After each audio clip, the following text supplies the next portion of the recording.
everybody, and welcome to Two Buddies and a Lot of Conspiracies.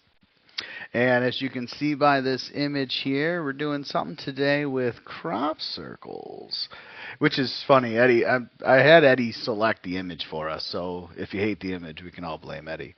Uh, but he's got his sombrero. I look like he just picked me up from my Amish town that I live in, and we're on our way to take a look at some stuff. It's just amazing. I asked, in a two-seater plane. Honestly, it looks like my hand's up your ass or something, and you're sitting on my lap. Well, in my defense, the first one, the plane looked very good, but I'm like, my half of my body is like covered in glass. Yeah, absolutely. You were sitting through the glass on the plane.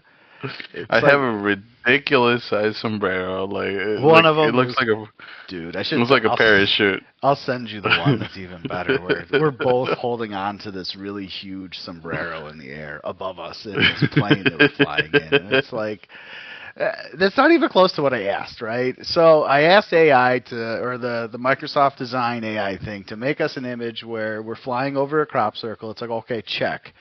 In a plane, in a small plane, okay, check. Two people sitting together. It's like, okay, so why do we have to be so damn huge and the plane has to be so small? We're like on some kid plane or something. Like this is some toy you'd buy your child to just like run around the backyard with. But I'll send you some of the pictures that were just ridiculous. Where like you or I are both sitting on the wing of the plane, and it's like, come on, what are we doing? Well, like even the third one, like it's just you twice, and with different sombreros. Oh yeah, yeah.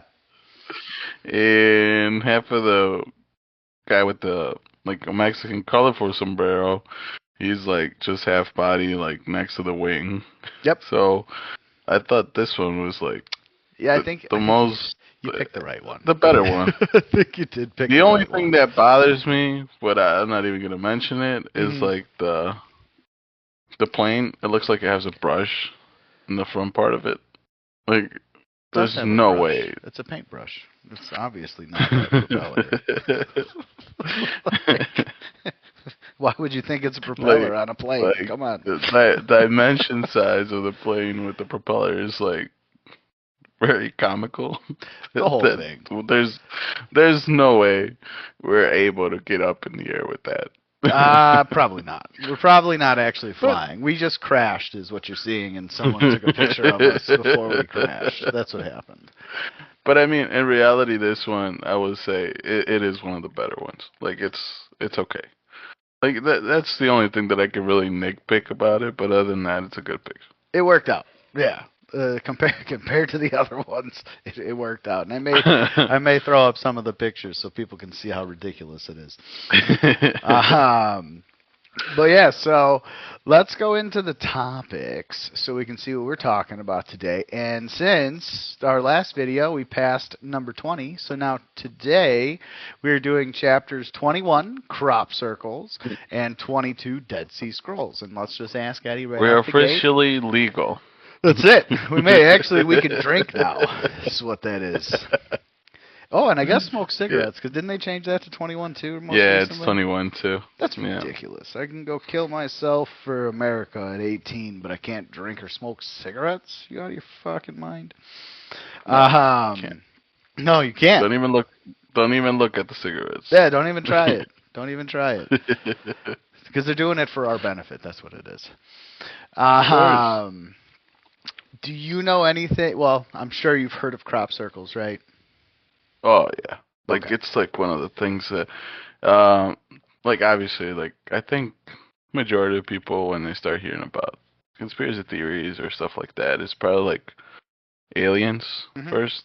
Like that has to be like, I want to say like one of the very first things that you come across in life, and following the aliens. Yeah. Is the crop circles.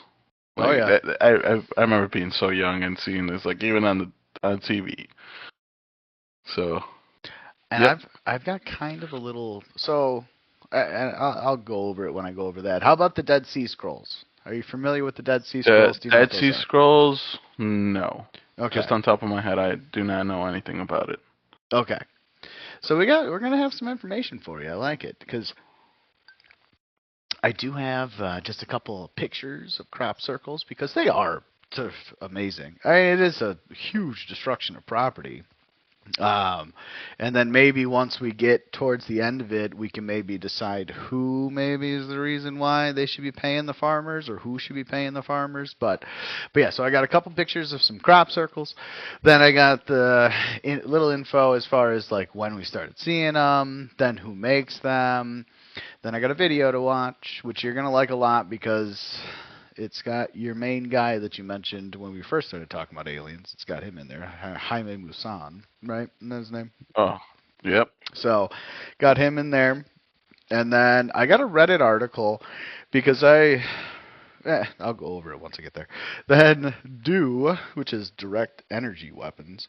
Have you heard of those before? No. Okay, so we'll go briefly over that. Then there's a video on there that I got. Again, all my videos are going to be listed in the description section, so you can go check them out.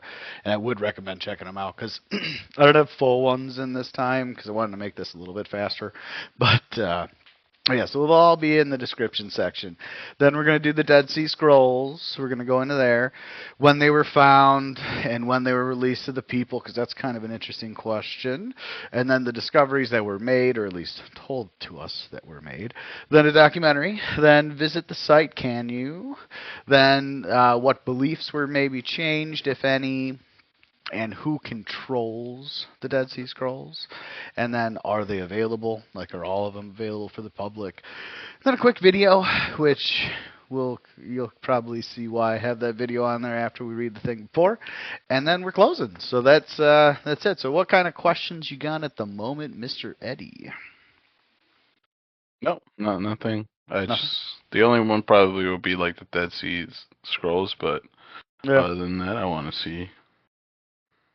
See what you put together. And remind us where you left off last time. It was a 7-7, right? Mm-hmm. Okay. So Eddie's threat level's currently at a 7.7. I don't know what's going to happen this time. Like these two, because they're not. Well, one, it might jump. You might be like, oh shit, and jump you up. But more than likely, crop circles, you're going to be like, oh. You might see something new on it, but I don't think you're going to jump too much on that. Dead Sea Scrolls, you'll learn something new about it, which is good, but I don't think you're going to jump much because you didn't know much about it before. So I don't think we're going to see much on the threat level jumps for Mr. Eddie, but regardless, he's here to watch it all. He's here to watch it, so we'll be good there. Let's start with me reading.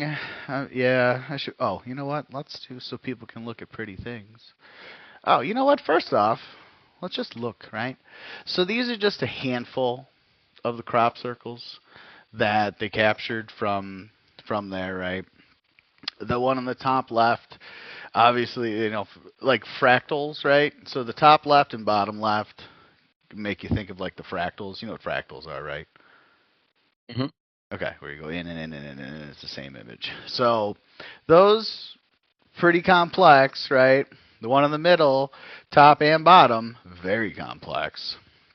The one on the right, again complex, but I could maybe see that some human being might have made that. Took a long time, but they could do it. And then the one on the bottom seems, bottom right is like, I don't think that's actually from human beings. So reading from Mammoth Book of Cover-Ups, the chapter on crop circles. A crop circle is a geometric pattern, often intricate, appearing in a field, usually a wheat field, and usually in Britain. Evidence of crop circles is said to exist in the ancient folklore of Northern Europe, and a 1678 woodcut shows a mowing devil making a circle in a field of oats.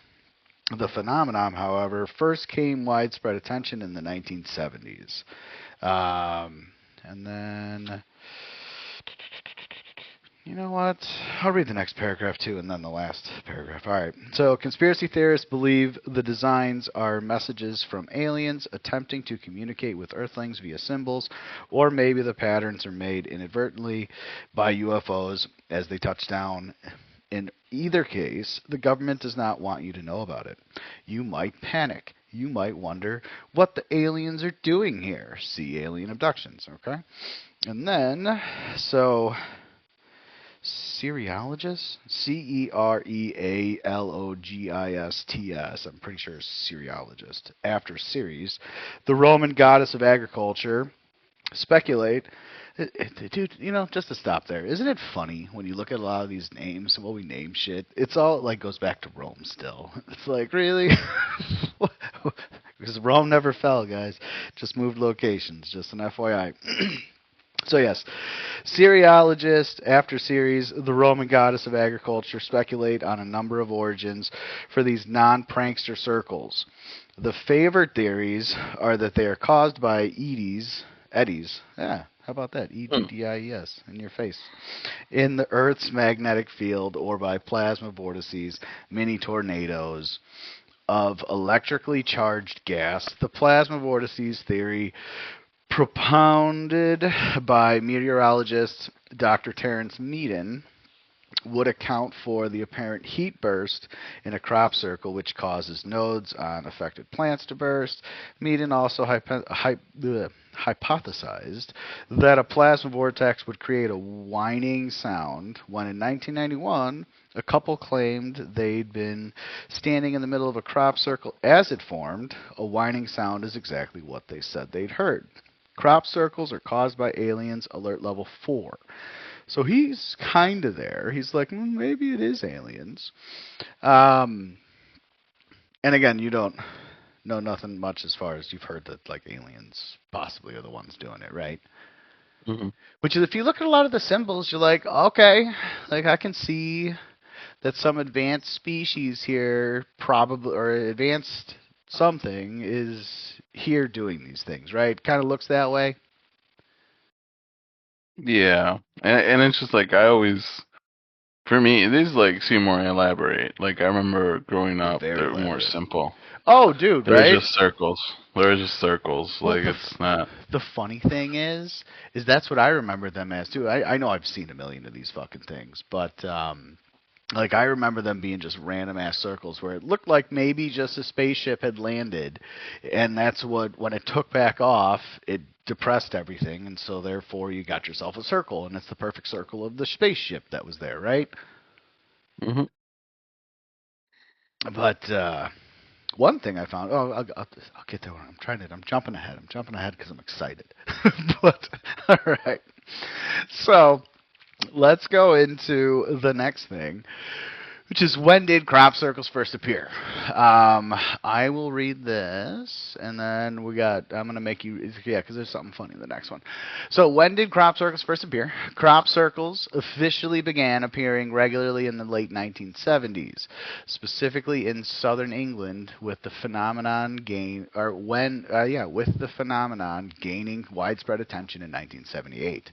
While often attributed to modern hoaxes, reported instances of similar flattened circles exist in literature dating back to 1678, the Mowing Devil, and 1880, just like we had read in his book.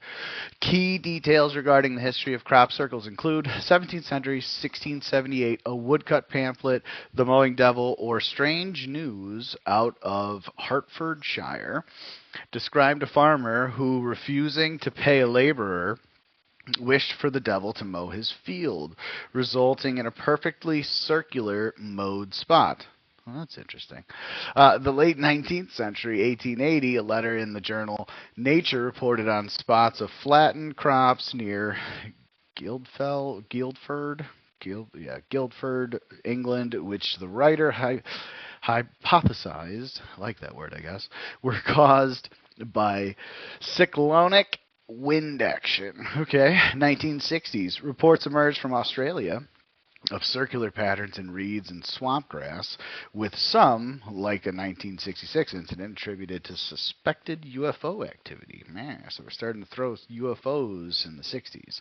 Then 1970s to the 90s, the modern phenomenon began in the late 1970s in the English countryside. In 1991, Doug Bauer and Dave Corley admitted to creating many of the, at the time, recent crop circles as a hoax. While early folklore might have inspired the idea, the vast majority of documented complex crop circles have been proven to be man-made, according to NBC News, who we should trust. Do you trust NBC News there, Eddie? I don't, it's a tough thing. Like, you got me like cornered up on this one right here. Yeah. Like, it's just like. Do you trust the mainstream media? Nah, not really. Like, it's sad because Shouldn't. like when we make these like videos and stuff like that, and like we see like a news anchor from 90s or prior to that or 80s, and like there were some that were very great, Mm-hmm. and they and also too, I want to say like in a most respectful way, like a lot of people used to take more pride in their Oh, jobs totally. during those times. So now So I Eddie don't was a think firm they're the believer same. of the news in the 80s and the 90s, but now that we're in the 2000s, Not a he's firm against them. believer, but you know, he believed more of what they were saying. It seemed like they were trying to get out more truths. to some extent, yes. Okay. All right. So that makes sense. That makes So sense. it's just like now you can't really just take one opinion, like No, everything. no, you really shouldn't. You shouldn't just listen to one guy and move on. Life lesson: never listen to just one. No, totally. One thing I found interesting in this was in the 60s where they started talking about UFO activity, right? It was in the 60s I think were starting to do like space stuff, right?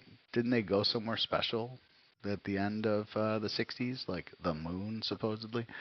Um, but so that's the one thing I found interesting with the timeline here.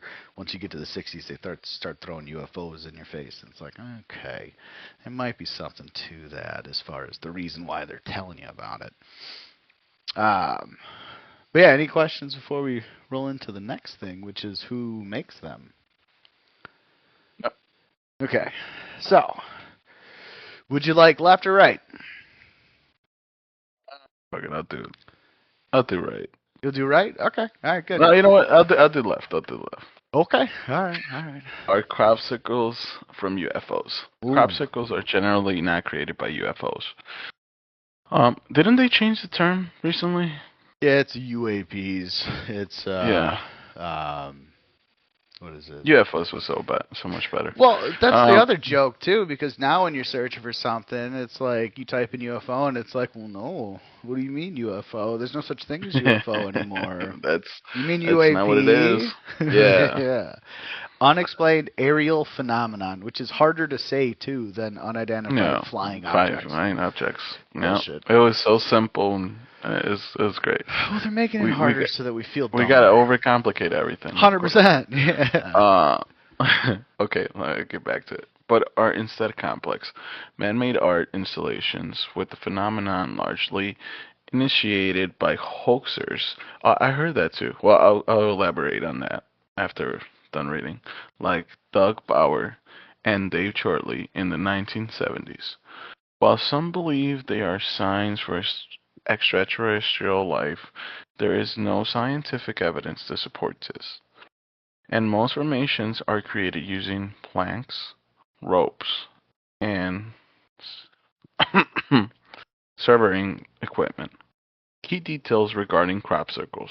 Human origin. The majority of complex crop circles are confirmed to be created by human artists. History of hoaxes. In 1991, Doug Bauer and Dave Chorley confessed to creating over 200 circles in England.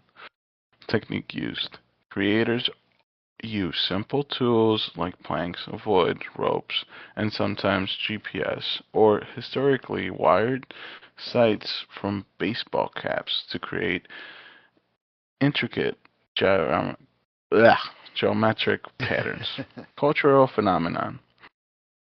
They they evolved into a form of landscaping art and a cultural phenomenon. Alternative, Never heard of ugh, that. First, let me yeah. just say that. That sounds like bullshit. Yeah, why don't you go ahead and ruin thousands of dollars worth of Alternative. corn for me, so that Of that way I course. can have a beautiful fucking site that I can't even see from the ground. Okay. Well, now, okay, now it makes more sense with drones, but like back in the day, you had to get a fucking helicopter to do this, right? Or the If shitty I'm not plane they were mistaken. flying in. Yeah. Yeah. Um, Alternative explanations. Some circles are simply the result of natural phenomenon, or in agricultural settings, center pivot irrigation systems. Despite the lack of evidence, some individuals still speculate that certain formations are non-human in origin.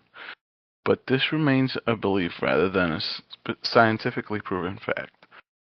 Go That ahead. I What were was you gonna gonna say say about the like, hoaxer thing? yeah, I remember like I said, like my first introduction to like conspiracies or whatever, it was aliens, and aliens, it goes hand to hand by crop circles. Yeah, And I right. remember like I used to believe it. They used to be on TV. It was like a It was a known like you said, fact. It was a yeah, known like fact in the conspiracy world that aliens are making these yes. designs. And then I remember, I think it was them. I remember seeing like researching back when I was a youngster, like very very young, about the ones in England that they were fake. Hmm. Like legit, they came out saying, "Yeah, we tricked everybody. We made them ourselves." Yeah, in your face. It's just like, isn't there a guy that said he faked the like Bigfoot thing too? Oh yeah, yeah, yeah. Yeah, I it's remember. okay. All right, buddy. We'll believe you, I guess. So just reading your side there, and then looking at the pictures up top. Okay, I can see that the Yeah. one on the far right, the third one there, where it looks like it's uneven circles and everything. I'm like, okay, that I can see maybe a bunch of clowns getting together and making it because it's not perfect circles or anything. Next to it, the fucking saw blade looks pretty awesome. And then next to that, the what almost looks like radiation, right? But like that is pretty fucking impressive. That does not look like you know Doug and Dave got together and like, hey, we're gonna make this radiation logo. Whatever, I don't trust it. So I did want to ask because it was pretty. It told us right to your face that they're man-made installations. Okay, they're man fucking made. So I said, are there unexplainable crop circle formations? And then of course it says, while the majority of crop circles are acknowledged as human-made hoaxes or art, a small percentage, roughly 20%. It's actually not a small percentage, but it's a pretty decent percentage, according to some investigators, are considered unexplainable due to features like complex, rapid overnight, or precise geometric designs that appear without witnesses. These enigmatic formations often feature plants with bent nodes rather than broken stems, which is a big difference, and sometimes coincide with reported, unverified, anomalous light sightings. Unexplainable features cited by researchers, physical changes in plants, research particularly by the BLT, which I will call the Bacon, Lettuce, and Tomato research team, has highlighted that in genuine formations, plants show node elongation, explosion cavities, and abnormal germination, suggesting the application of intense localized heat, which is a question. And you'll see why later. Complex geometry and scale. Some designs are exceptionally large, intricate, and mathematically precise, with proponents arguing they are too complex to be created by human teams in the short time available. See, that's another thing too. Like, you don't think these farmers are looking at their crops every day? They're not going to see a couple assholes out there bending them down? Like, come on, come on. Then lack of evidence. Despite investigations, the creation of these specific formations has never been witnessed, leaving their origin a mystery. Scientific perspective. Human causation. Skeptics and scientists emphasize that all crop circles are consistent with human man-made creations. Famous hoaxers such as Doug Bauer and Dave Chorley claimed responsibility for hundreds of circles in the 1990s. And let me actually stop right there for a second. Do you really think that these two assholes are responsible for doing hundreds of crop circles in the 1990s, or do you think that it's just bullshit and they're being pinned to them? It's bullshit. Right? Like, what? So these guys are just unemployed then for the whole 1990s, so that they can just run around and spend hours and hours and hours every single day making these things, and to what avail? So that so that they can come out and say that they were famous hoaxers. Like, I get that some people might get off on that, but at the end of the day, you wasted hundreds of hours of your time to make hundreds of circles in people's crops. Technically, you should be paying all these farmers for all the crops that you destroyed. One, big lawsuits, but two, the fuck, for what purpose? What the fuck are you doing? Like, why would you even do this? It doesn't make logical sense. Like, Eddie, if I came to you and said, "Hey man, what are you doing tomorrow night?" And you're like, "Nothing." I'm like, "Okay, good. So get your wood board and rope.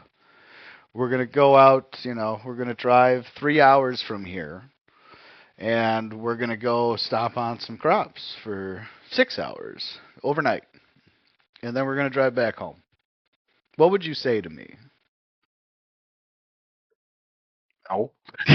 Right, like, I ain't fucking doing that. Get the hell out of here. Go, yeah, why lose my number? Like, unbelievable. Ah, ah. So, then back to this. No extraterrestrial evidence. There's no credible scientific evidence directly linking these formations to extraterrestrial or supernatural origins, which is possible. It's not like you're going to get the alien drop off his card, because I don't think they have cards, right? They don't drop off cards at the farm and be like, "Hey, I did that, by the way. Let your friends know I can do their farms, too." Other explanation, Let's do everybody's farms. I'm opening a business, so you let me know. Other explanations, various theories, including rare natural phenomena like plasma vortices or wind circles, are sometimes proposed to explain the anomalies, but these are rarely supported by concrete evidence. Another one. So it's like, okay, so I'd give that number probably a kick up from 20%, but whatever. So let's just go with their 20%. So 20% they can't explain, and they're not willing to, right? Mm-hmm. So that leaves us with what? Shit in one hand, hope in the other, and see what fills up first, or something. Like, I guess that can kind of work for this. We'll use that. But like, it's you get nothing. You get nothing. So there's nothing. So there's no answers, no nothing. When we get to the end of this, though, you might have a better answer. So just as an FYI, that's why I did the do thing. So any questions about who maybe makes them and why ChatGPT, or not ChatGPT, but Google AI lies to us?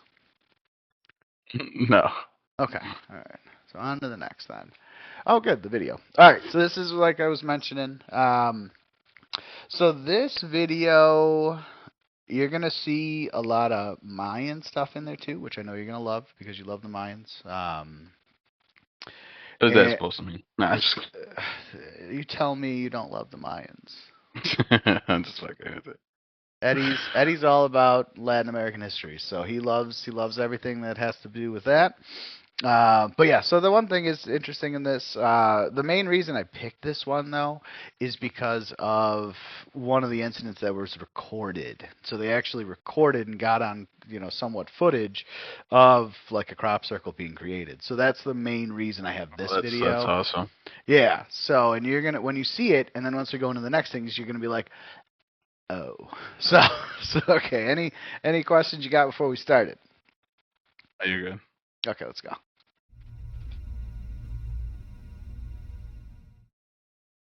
FOTV.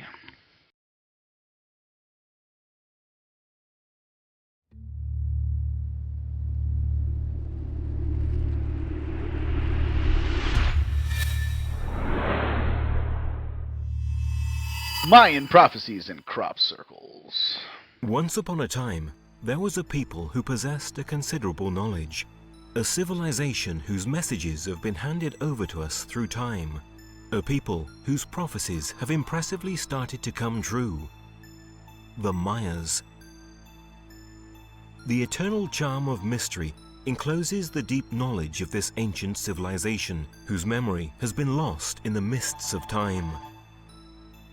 The Mayan calendar is known and studied by dozens of researchers. In fact, many believe that it holds a prophetic message. However, its decoding is not yet complete. The Mayas were convinced that time is cyclic. Every 5,125 years, an era would end, simultaneously opening a new one. Such an event, according to several prophecies, will take place once again on the 21st of December 2012. An important date, in which some reckon that there will be strong changes for mankind and for our planet. What is true about it? In South England, for a few decades, an incredible phenomenon has been taking place, fascinating and unsettling at the same time: the crop circles. Moreover, during the last few years, the mystery has become even more intriguing.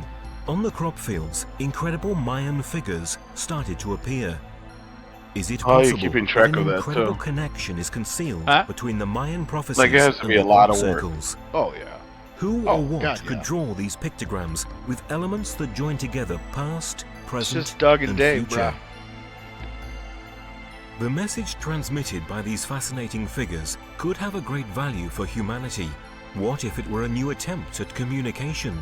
Such a theory is definitely revolutionary, but there are strong obstacles deriving from the skepticism that circulates around the crop circles phenomenon.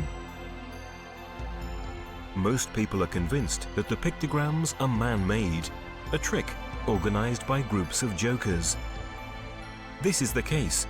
Never mind if enormous figures and extremely complex drawings appear overnight. So far, the large amount of data and information gathered and documented brought no results. However, in 2007, something incredible and totally unexpected happened. An event that shook the scientific approach to the phenomenon, strongly rebounding the theory that it is not a human work, but rather a form of communication made by a non-terrestrial intelligence. Is it possible that an alien civilization is trying to talk to us? It's all wood boards, bro. During the night of the 6th and 7th of July 2007, a researcher named Winston Keach placed a series of cameras on the hill above the East Field near Silbury Hill, an area in the south of England which has always been popular for the crop circle phenomenon. Other researchers joined Mr. Keach. Gary King, a lawyer, very keen on this phenomenon, and his girlfriend Paula. That hill looks like a pyramid too. And at about 1:30 a.m. we went along to Knapp Hill. Arriving there, we met up with the cameraman that I'd met earlier in the day in the cafe, and he had a set of cameras with him on top of the hill, and he explained to me that he had some more cameras set up in his vehicle which he'd pulled through and parked on the hill overlooking Eastfield as well. When I got there, he told me that the two cameras that were in the car were infrared and visible light capabilities and very sensitive. Also, the cameras he had were on the hill with him was a still camera which had a long exposure, an image enhancing device, and also another very light sensitive camera. He showed us a scan of the field with the image enhancer, and we could see clearly at that time, about 1:35, that there were no formations in the field of Eastfield or the surrounding fields next to them. We sat there then until about 3 o'clock just chatting and talking, and then just after 3 there was a big white flash of light that completely encompassed the landscape. That reminded Wynne that he needed to go down to his vehicle and change the tapes over. So he went down to the vehicle, changed the tapes and came back. And we sat there then just talking for about 20 minutes further. And then just as some light creeped in, just as some clouds must have moved away, there was a very imperceptible shadow that we could see on Eastfield. So I asked Wynne to look through his camera on the hill. He opened the viewfinder and looked through it and then said to us, "You better get up and look at this." And it was at that point, which was about 3:45 in the morning, that we discovered there was a very significant formation in Eastfield. He carried on filming. We waited for the light to come up some more, took pictures and danced around. We were very elated, and we waited until the light came up a little more, and then Paula and I drove down to the end of the field while Wynne continued filming, and he filmed us as being the first person that walked into the formation at about 4:30. All right. That's unexplainable. On later analysis of the footage that was taken in the car, there were two cameras running constantly all night from about 11 o'clock until 5 o'clock. So it completely covers the field. If any light would have been in that field, it would have been detected. And we've got cars and vehicles driving past at various times that they're all logged, and the times of them are logged. So we know that the tapes are running for that period of time. There's about 16 hours of footage in total.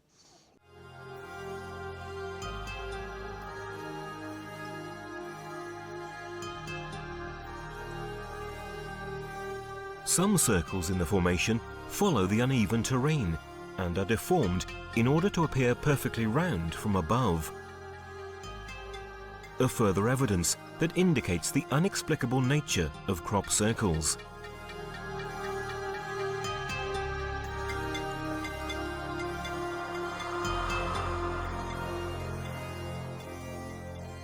Nobody could have been doing this formation.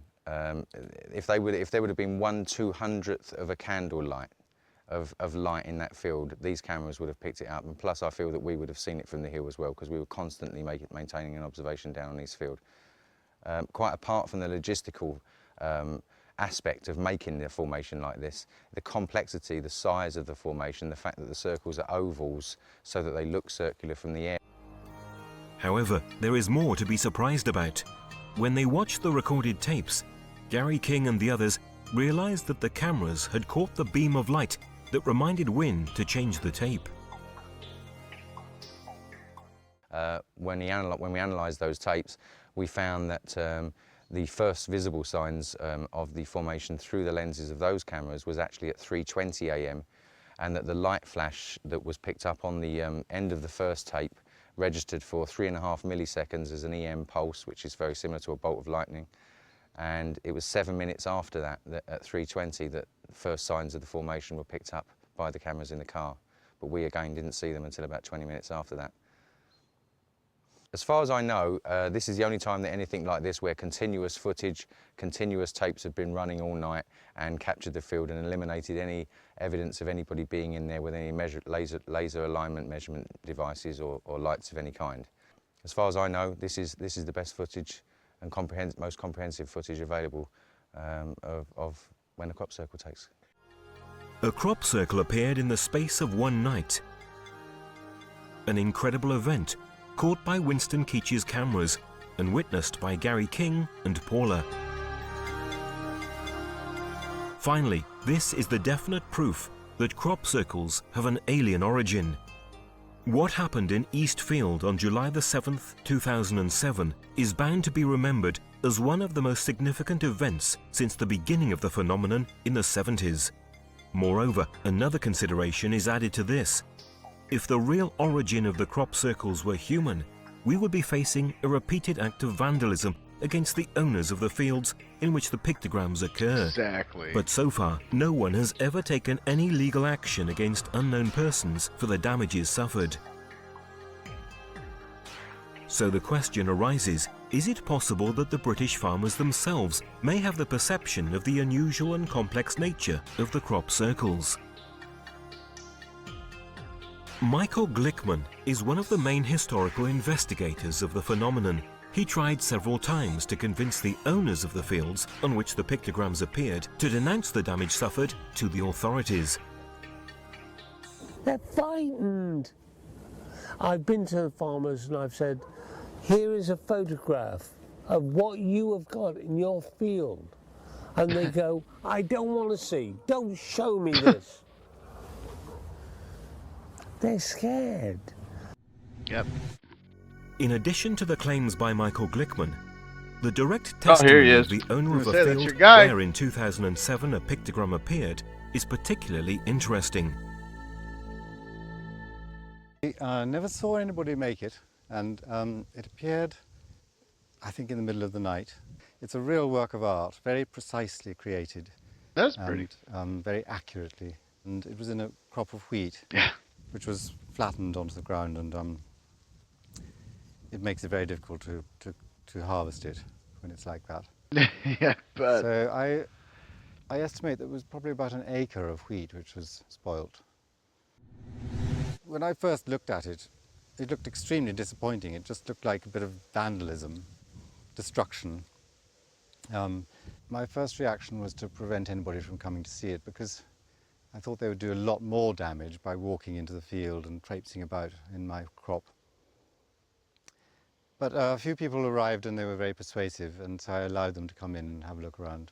And they were all very nice people. I think the most interesting thing about the crop circle was the people who came to see it, actually. We had some extraordinary people, and they were all convinced that there was some outside power from outer space coming to create this thing. And it wasn't until we saw the photographs taken from the air that we realized what a beautiful thing it was. No, never forget. And luckily we've got lots of pictures.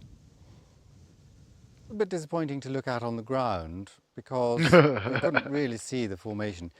But the photographs taken from airplanes are absolutely amazing. And it was such a huge area. And it's very difficult to imagine how human beings could make that, because there would be so much measuring involved, and none of us can understand. Not all farmers, though, were that keen. In August 2007, a formation had not been visited by anyone because of the violent opposition of the owner of the land. The farmer fiercely threw out anyone who approached his land with the intention to visit the pictogram, and harvested it a few hours after its appearance. We've just been thrown out from the property in which the formation appeared, near the city of Marlborough. We came to this airfield to hire an ultralight aircraft and film the figure from the air, which will unfortunately disappear in a few hours. A figure over 100 meters across. A figure it has not been possible to investigate, but on the basis of what we have seen, it seems extraordinary. I hope that when we do fly over the area, the figure will still be there. Let's hope we're a little lucky. Luckily, it was possible to photograph the circle before it was removed by the threshers. yeah, In fact, the wheat had not been harvested yet, and so the pictures show the figure imprinted in the field in all its beauty and harmony. It stands out as the circle is very close to the farm. look at that. Actually, it would have been virtually impossible to make that gigantic symbol at night, and especially without letting the owner of the field notice anything. Right. For a few decades, right there. the crop circles have been causing excitement, fascination, divisions, and curiosity. The simplest questions have not yet found an answer. Who produces these designs, and why? The answers of science and of hoaxes. Groups of counterfeiters who make pictograms are not sufficient. Too often, the most spectacular formations have appeared over one single night, maybe even in bad weather, such as the famous one of Milk Hill in 2001. The greatest pictogram ever appeared until then, consisting of 409 circles occupying an area of 90,000 square meters.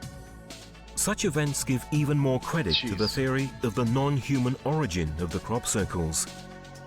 A phenomenon that could really be the manifestation of a project concerning the entire human race? Charles Mallet, researcher for many years and owner of the Silent Circle Cafe, the most important meeting and information point for the scholars of this phenomenon, has no doubt about it. For me, I'm personally 100% sure that elements of this phenomenon represent a direct interaction from somewhere else up here, and it seems to be connected with the Earth, with ourselves, our own metaphysical or spiritual development, the evolution of our species, and intrinsic in many of the patterns, especially the stuff which affects the South and Central American regions, the Mayan patterns, as we spoke about before. Highly interesting stuff, and This points directly to times, a point in our history where things are changing. There's a kind of an evolutionary shift. A leap of evolution. This is what the Mayas prophesied when referring to the date of 2012. And the appearance of Mayan figures and symbols in wheat fields would suggest that the mysterious architects of the crop circles want to draw our attention to current events and towards the end of this era. Actually, the use of the term prophecy regarding Mayan people is not quite correct. The Mayas, in fact, had identified regular cycles of time occurring in the universe. On the basis of this knowledge, they were able to predict centuries in advance astronomical events of great importance, which would affect the whole of mankind.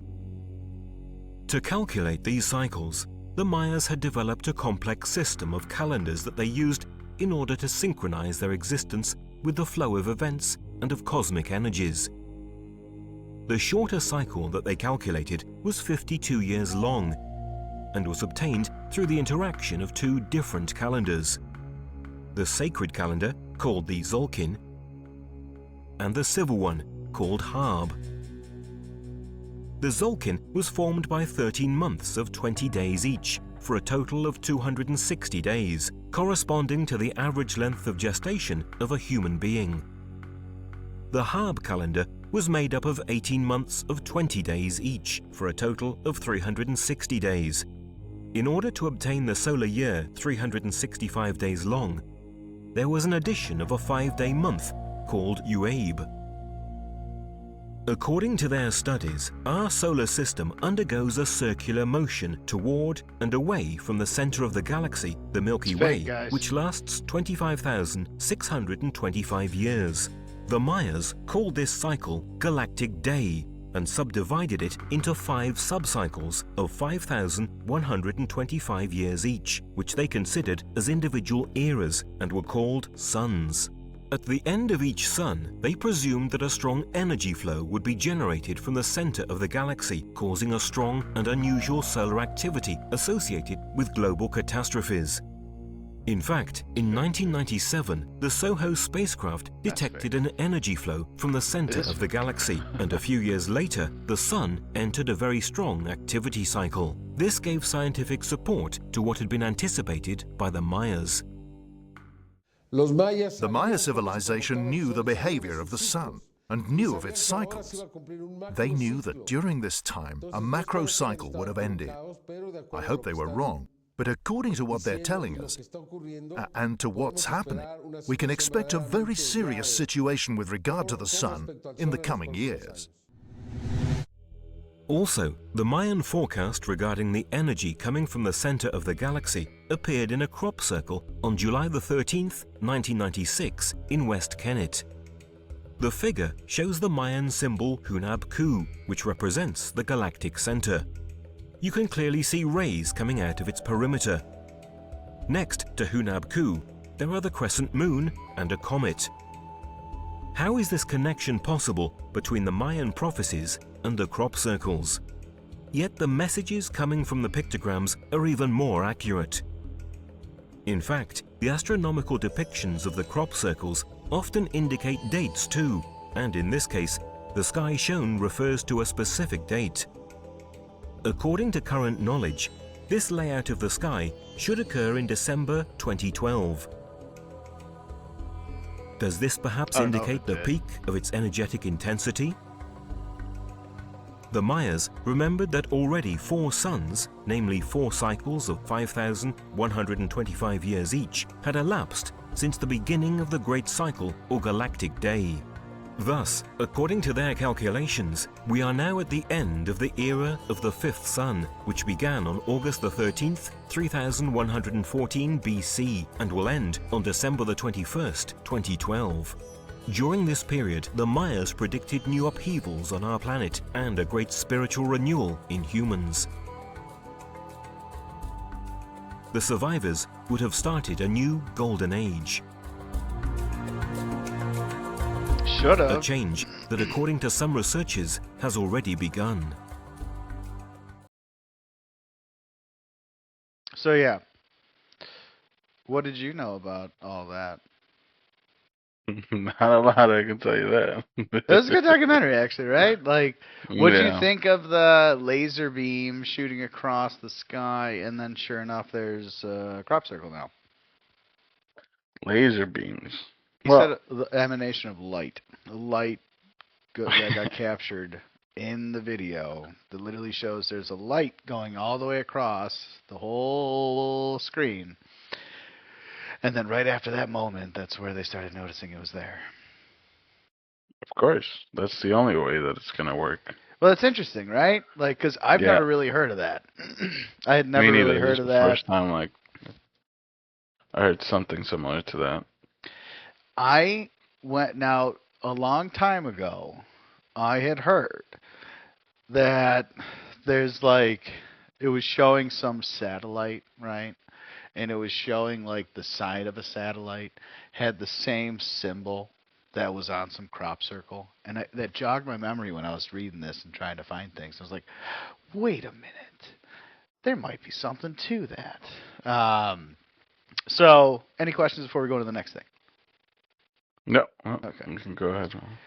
So this next thing here is what I was just mentioning as far as, and this whole thing on Reddit is actually a lot longer, and I would recommend that everybody goes and reads it because it's going to bring up some other questions about more recent events that have happened, places that are not specifically attached to the United States, but are a part of the United States, and things getting burned down. So just as an FYI, like I'll throw it out like that to where it's nice and vague. But again, links of everything will be in the description. But this here is satellite laser calibration responsible for crop circles? ? The guy is asking ChatGPT, and ChatGPT does kind of give it all away that, yeah, it could actually be that. I was recently having a discussion with ChatGPT. This was our conclusion. Crop circles have baffled researchers for decades, while hoaxers and aliens are the usual explanations. The timeline of satellite and laser deployment suggests something more grounded. Early directed energy weapons, EWs, calibration. Timeline of key technology advances. This is important, okay? So, 1957, first satellite supposedly, Sputnik, right, was launched. That was Russia. 1960s, the military experiments with high energy lasers begin, right? Okay, so let's stop right there.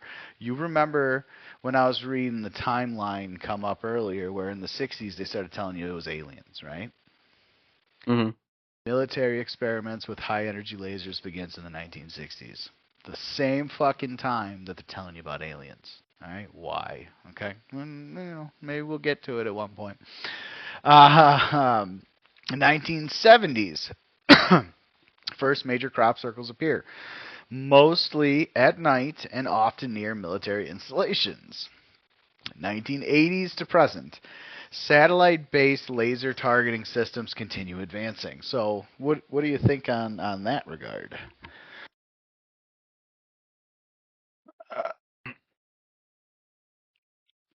Like, why? Like, why does this have to be a thing? You know what? Well, they're always testing ways to fuck with us, one. Like, you know, like, what is the benefit of fucking getting a laser to to make these symbols? You know what I mean? Like, what? Why? So, here's something you're forgetting about, and this will kind of go into the next video. You remember when they were pushing the 3i Atlas, right? Not really. You weren't paying attention to the big sensational news that was going to be this comet that's moving on its own and doing these things that we've never seen before, but yet no one really talks about it anymore. No one really cares. No. Okay. So there's a clip from a video coming up that you'll see that's really good. You know what? Fuck it. Well, let's see. Let's see what's next. I think next is direct energy weapons, right? Okay, yeah. I'm going to have you read this one, Eddie, because you don't know much about DEWs. What? DEW. Oh, dudes. Sound like dudes. U.S. government announced. U.S. government announces they use a direct energy weapon. The U.S. Department of Defense (DoD) has actively developed and deployed direct energy weapons (DEWs), including high energy lasers and high powered microwaves, for defense against drones, missiles, and other threats, with operational systems deployed aboard ships and for ground forces. These systems are used to degrade, neutralize, or destroy targets. Key details regarding the U.S. use of direct energy weapons include operational deployment. The U.S. Navy first deployed an operational laser weapon system, LAWS, aboard the USS Ponce in 2014. Counter-drone capabilities.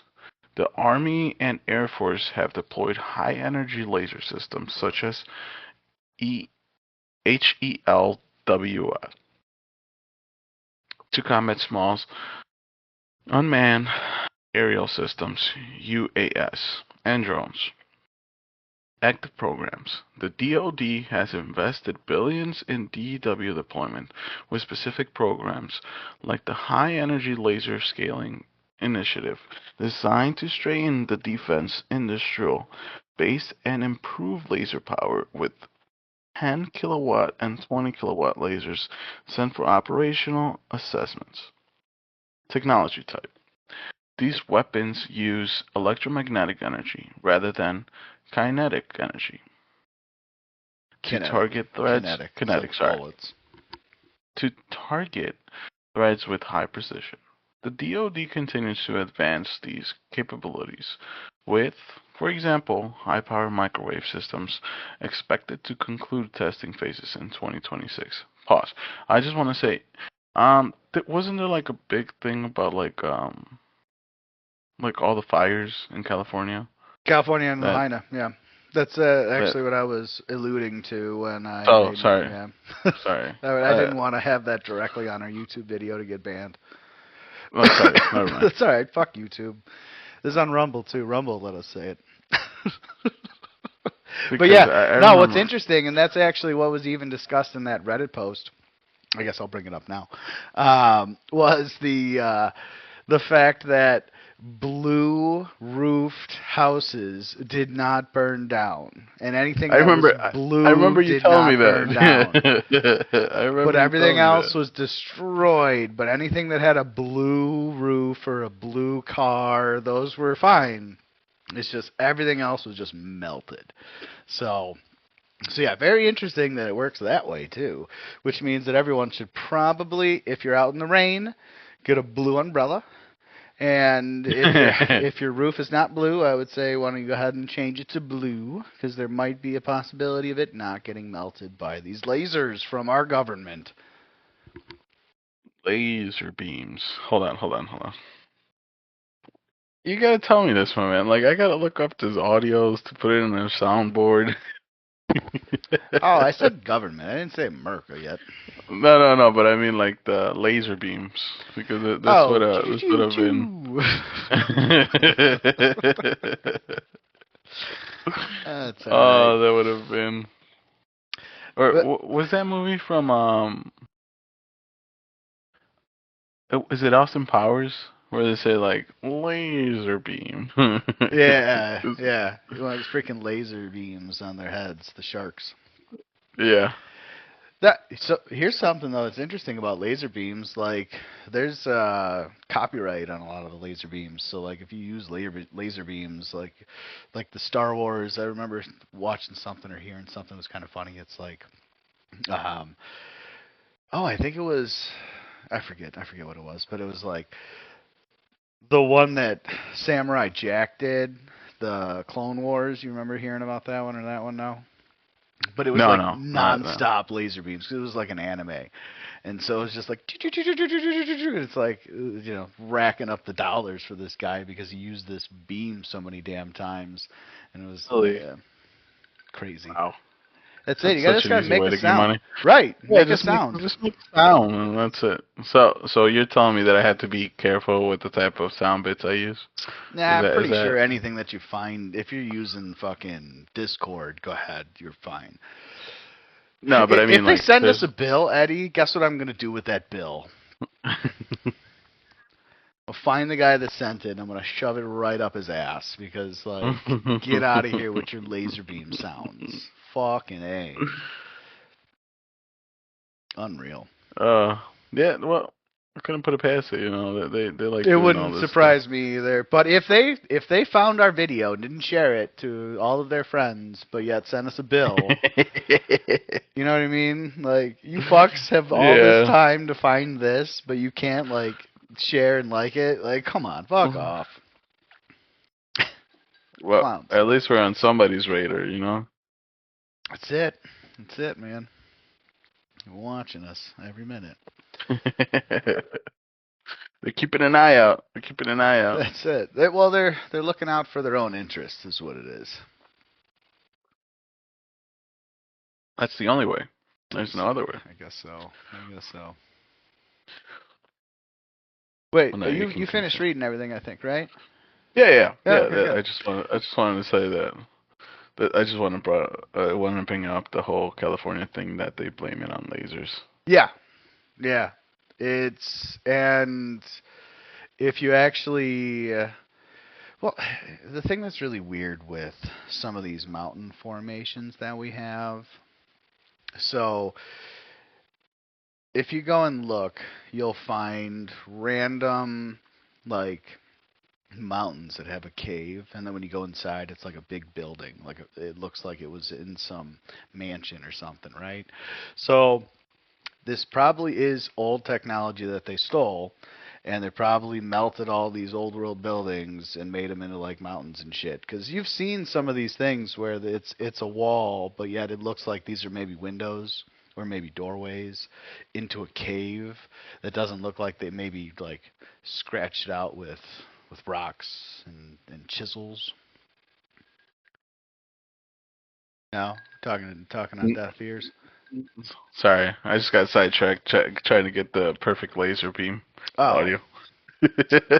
We're past the laser beam. Well, I guess we can always use. I think we're gonna probably use it one or two times. All right.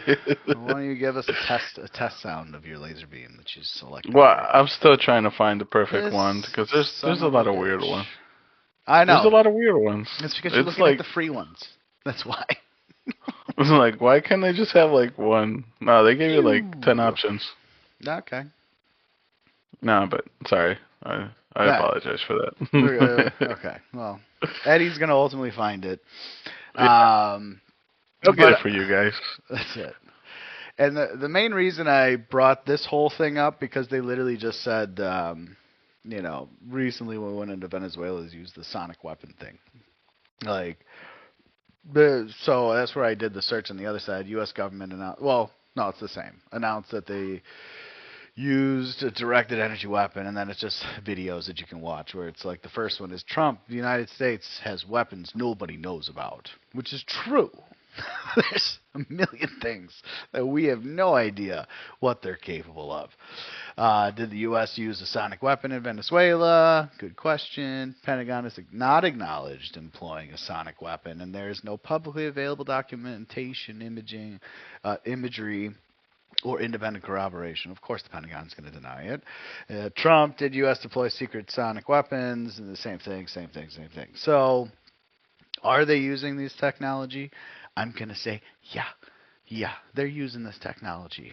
And that's probably like an old technology it's not too. New. It's from the 60s. We just saw. No, I mean like God knows what type of technology there is out there already. Well, the other thing too, if you're a firm believer like I am that we've been reset and they've been finding all these old buildings and finding all this old technology, the technology's even before we even were a thought. I'll say it like that. Before our whole civilization was a thought, they had all these things.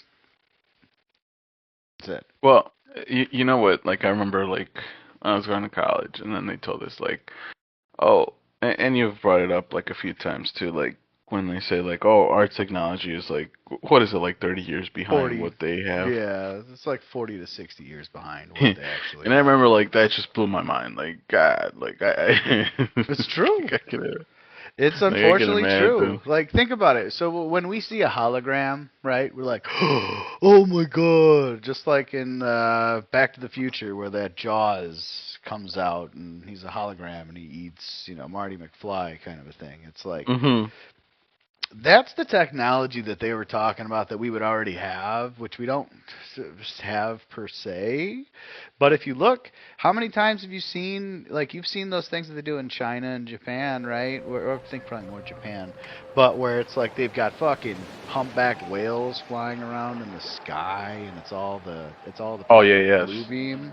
Or like even like the ones in New York that they're kind of using. Well, it's just a screen, but like the way they make like the screen look.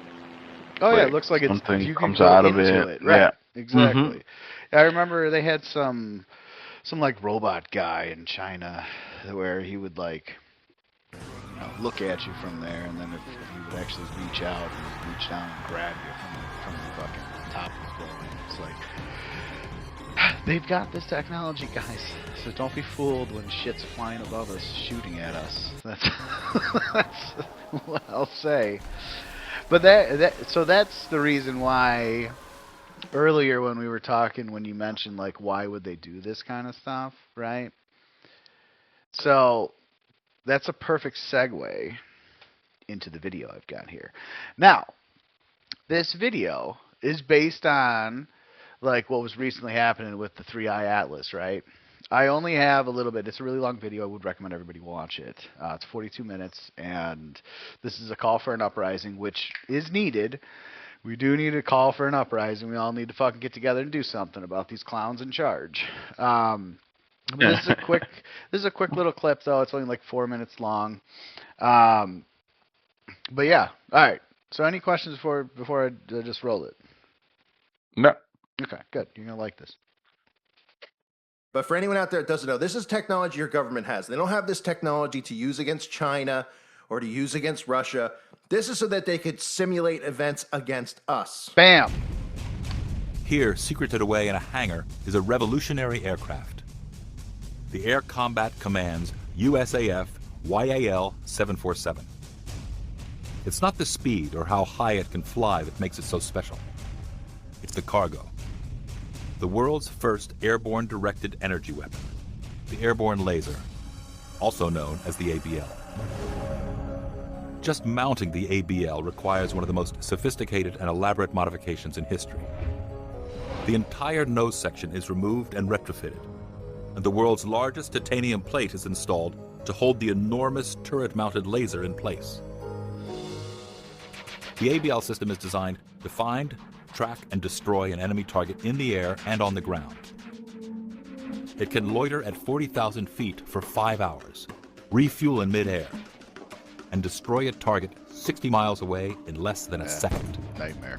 You have only a microsecond to respond, and that's not enough time for any system to respond. So the laser is almost instantaneous. Aircraft don't fight each other at close range by dogfights anymore. That's because they fly with missiles, and the missiles today have a range of like 20 kilometers plus. So if you detect a not friendly aircraft that you wish to attack, you'll do so by radar, and you'll attack that when it's still well outside what I would call the range of old-fashioned cannons on aircraft. So we don't see dogfights close in now. What we see is missiles that are launched and go a distance. The laser itself has a speed of Mach 300,000, so it's 300,000 times faster than if I launch a missile from an aircraft. Insane. So in the future, it will not be aircraft in a dogfight. It will be aircraft at a distance being brought down by laser beams. The Airborne Laser Project was launched in 1996 at a cost of over $1.5 billion. The weapon is projected to be combat ready by 2015. There's also the fear that it could trigger a super high-tech arms race. So you could easily see how they could use fighter jets in the night where nobody would really see them. They could be high up. They could use a fighter jet and tell you that it's actually a spaceship using what? Things like Project Bluebeam, which we'll get into now. So I cut him off there because he does go into the Project Bluebeam, which is literally what we were just talking about with the holograms that you can have in space. And think about it. All they need to do is have one of those little planes flying around up on top with a laser beam on it. They project an image on top of that plane that's an alien spacecraft. It shoots its laser beam down, and since nobody knows about this shit, they think we're under alien attack, right? Yep. And then guess what? We'll do what Reagan said. We'll all unite because now we have an alien threat to fight. Which they've been actually talking about that for a lot longer than the 80s. But yeah. I was just going to tell you. Did you see how, like, well, I don't know if it's just me, but it looks like an eye? Oh, absolutely. Which, let's not even get into the whole Egyptian eye thing that's on everything and Illuminati. Yeah, is it just me? Or it looked like very. Oh, it was definitely an eye. eyeball. It was. Like, that's the first thing that came to mind. And then the second thing that came to mind, I don't know, I just feel like. I don't know if you ever played Metal Slug, but. Yeah. Oh, yeah. When you used to get the metal gun, look, I did this for us. Laser gun. There you go. Perfect. That's a good one. I think that's like neutral.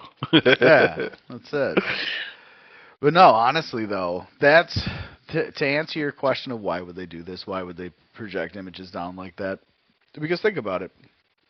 They wanted everybody to freak out during the Mayan thing, right? Mm-hmm. So why wouldn't they be projecting these things? Why wouldn't they be burning these crops out? And that's the thing. Like I mentioned early on, was who should be paying these farmers? That's the government, because the government's destroying their fucking fields. Like that's that right there. Don't get me wrong. I'm sure that there are aliens, but I've kind of changed my tune a little bit over the past couple of years here to, like if you think, who was it? Was it Crowley? Was it Aleister Crowley that said they used to call them angels and demons, but now they'll call them aliens, or they'll call them something else? Wasn't that what it was? I can't recall that. Okay. Well, regardless, the the whole thing is, I'm sure there's other beings that are around us all the time. That hopefully there's beneficent ones, I'll say, that are here to help us, but I don't know. Seems like we're under all this control now, and we're just getting more and more AI control, and we're setting up the data grids now like crazy. And then before you know it, Eddie, we're going to have that alien spaceship that's up above us. Don't get me wrong. It may look like a fake alien spaceship, but it could probably still kill you. So if you see shit in the air, you probably should fucking run or try to get somewhere safe if at all possible. Because, yeah, they probably will still just kill the people. So, tough, man. Well, I don't want to sound so negative, but as history says otherwise. Well, it's all about governments too. Governments are looking for what? They're looking for more power, more control over your life, right? Yeah. How are they going to accomplish that if they give people free will and freedom? Mm-hmm. Mainstream media and scare tactics. Like, those are some of the easiest ways to control the people. People will see the scare tactic, they'll go right to, well, it's just like, did you realize the names of the people that just happened? And don't get me wrong, if they're real people, it's unfortunate that it happened or whatever. You heard about Minnesota, I'm assuming?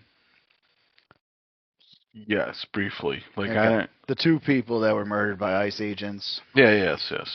The first lady's the last name was Good, and the second guy's last name was Pretty. So if you put them together, it was pretty good. Like, are you guys kidding? Give them different names, guys.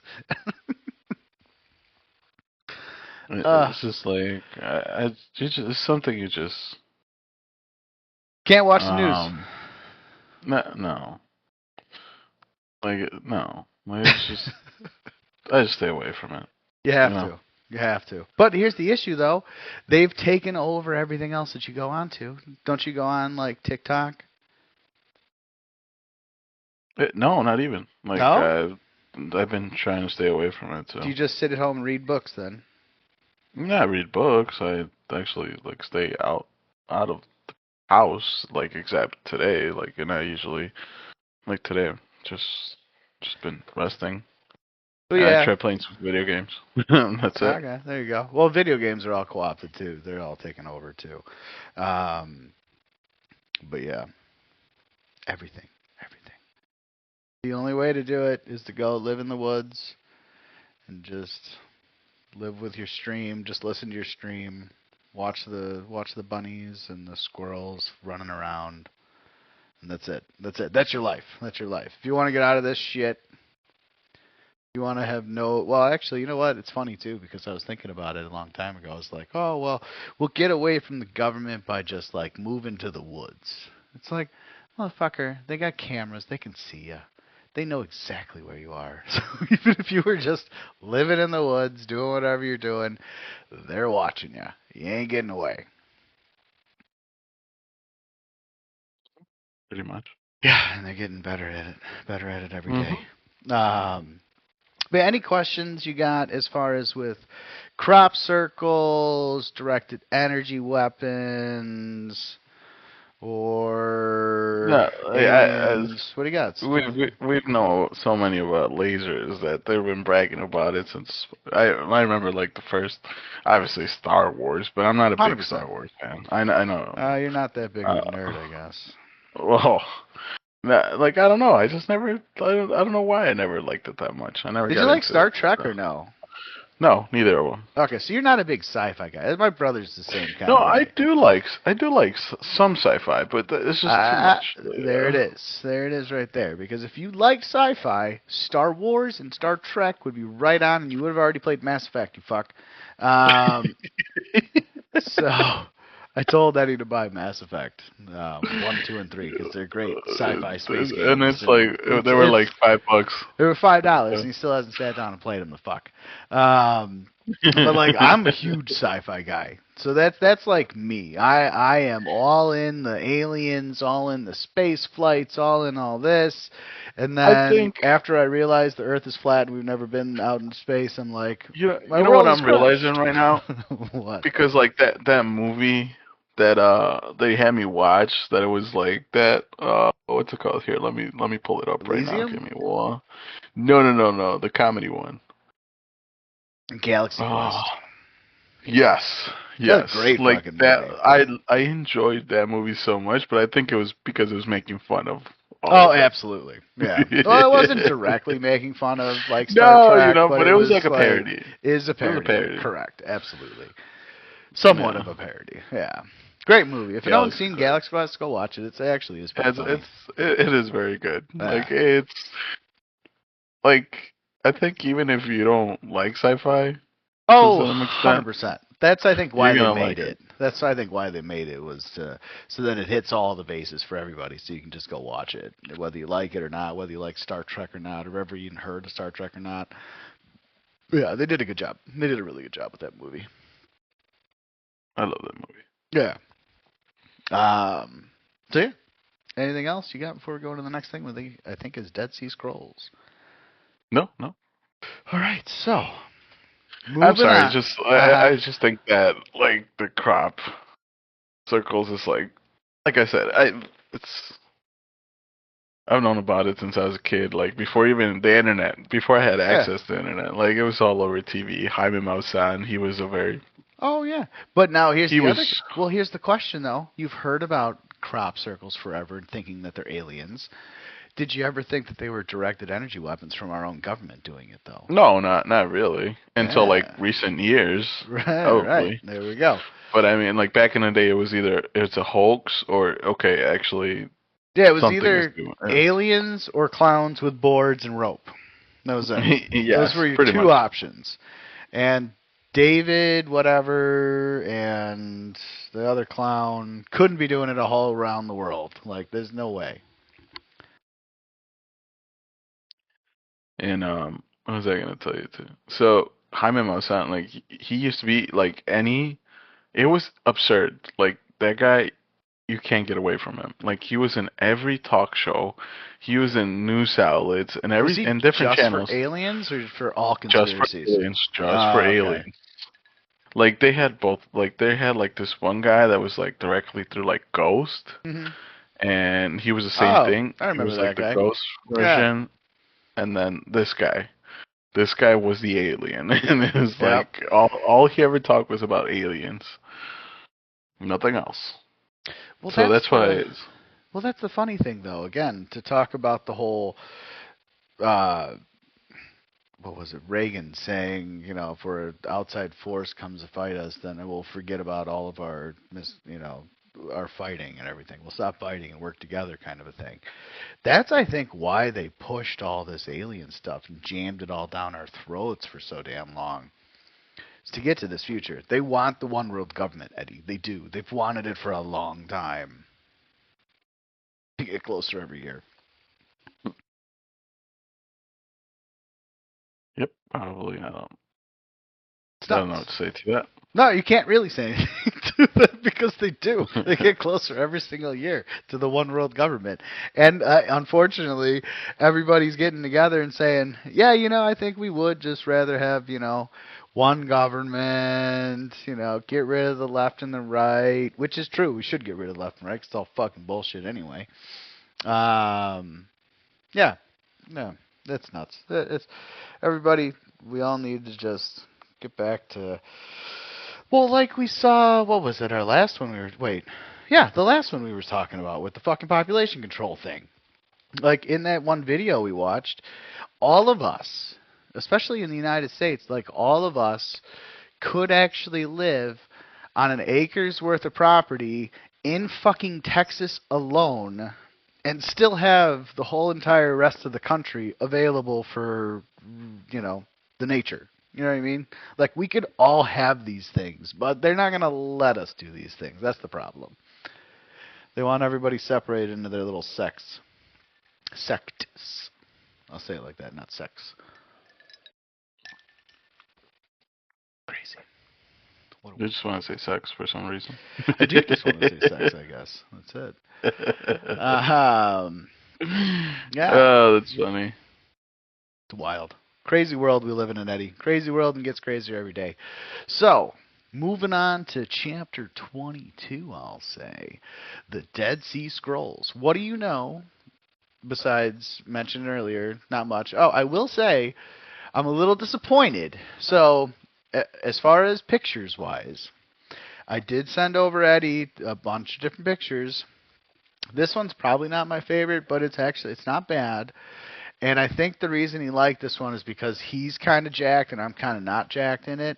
Because the first picture that I sent, not even. Well, the first one I'm fully naked. Like, why would I want that? The first one, honestly, was hysterical because Eddie, I said we were just looking through a cave with scrolls and jars behind it, and sure enough, one of the pictures comes back. Eddie is fucking shredded, fucking jacked beyond belief. Like, he looks like a rock with no shirt on, standing next to me. That's got, and I'm jacked too, which is great. I got no problem there, But I have a shirt on at least, but like a deep V, so you can kind of like see my pecs, kind of thing. And it's like, I'm disappointed you didn't pick that picture.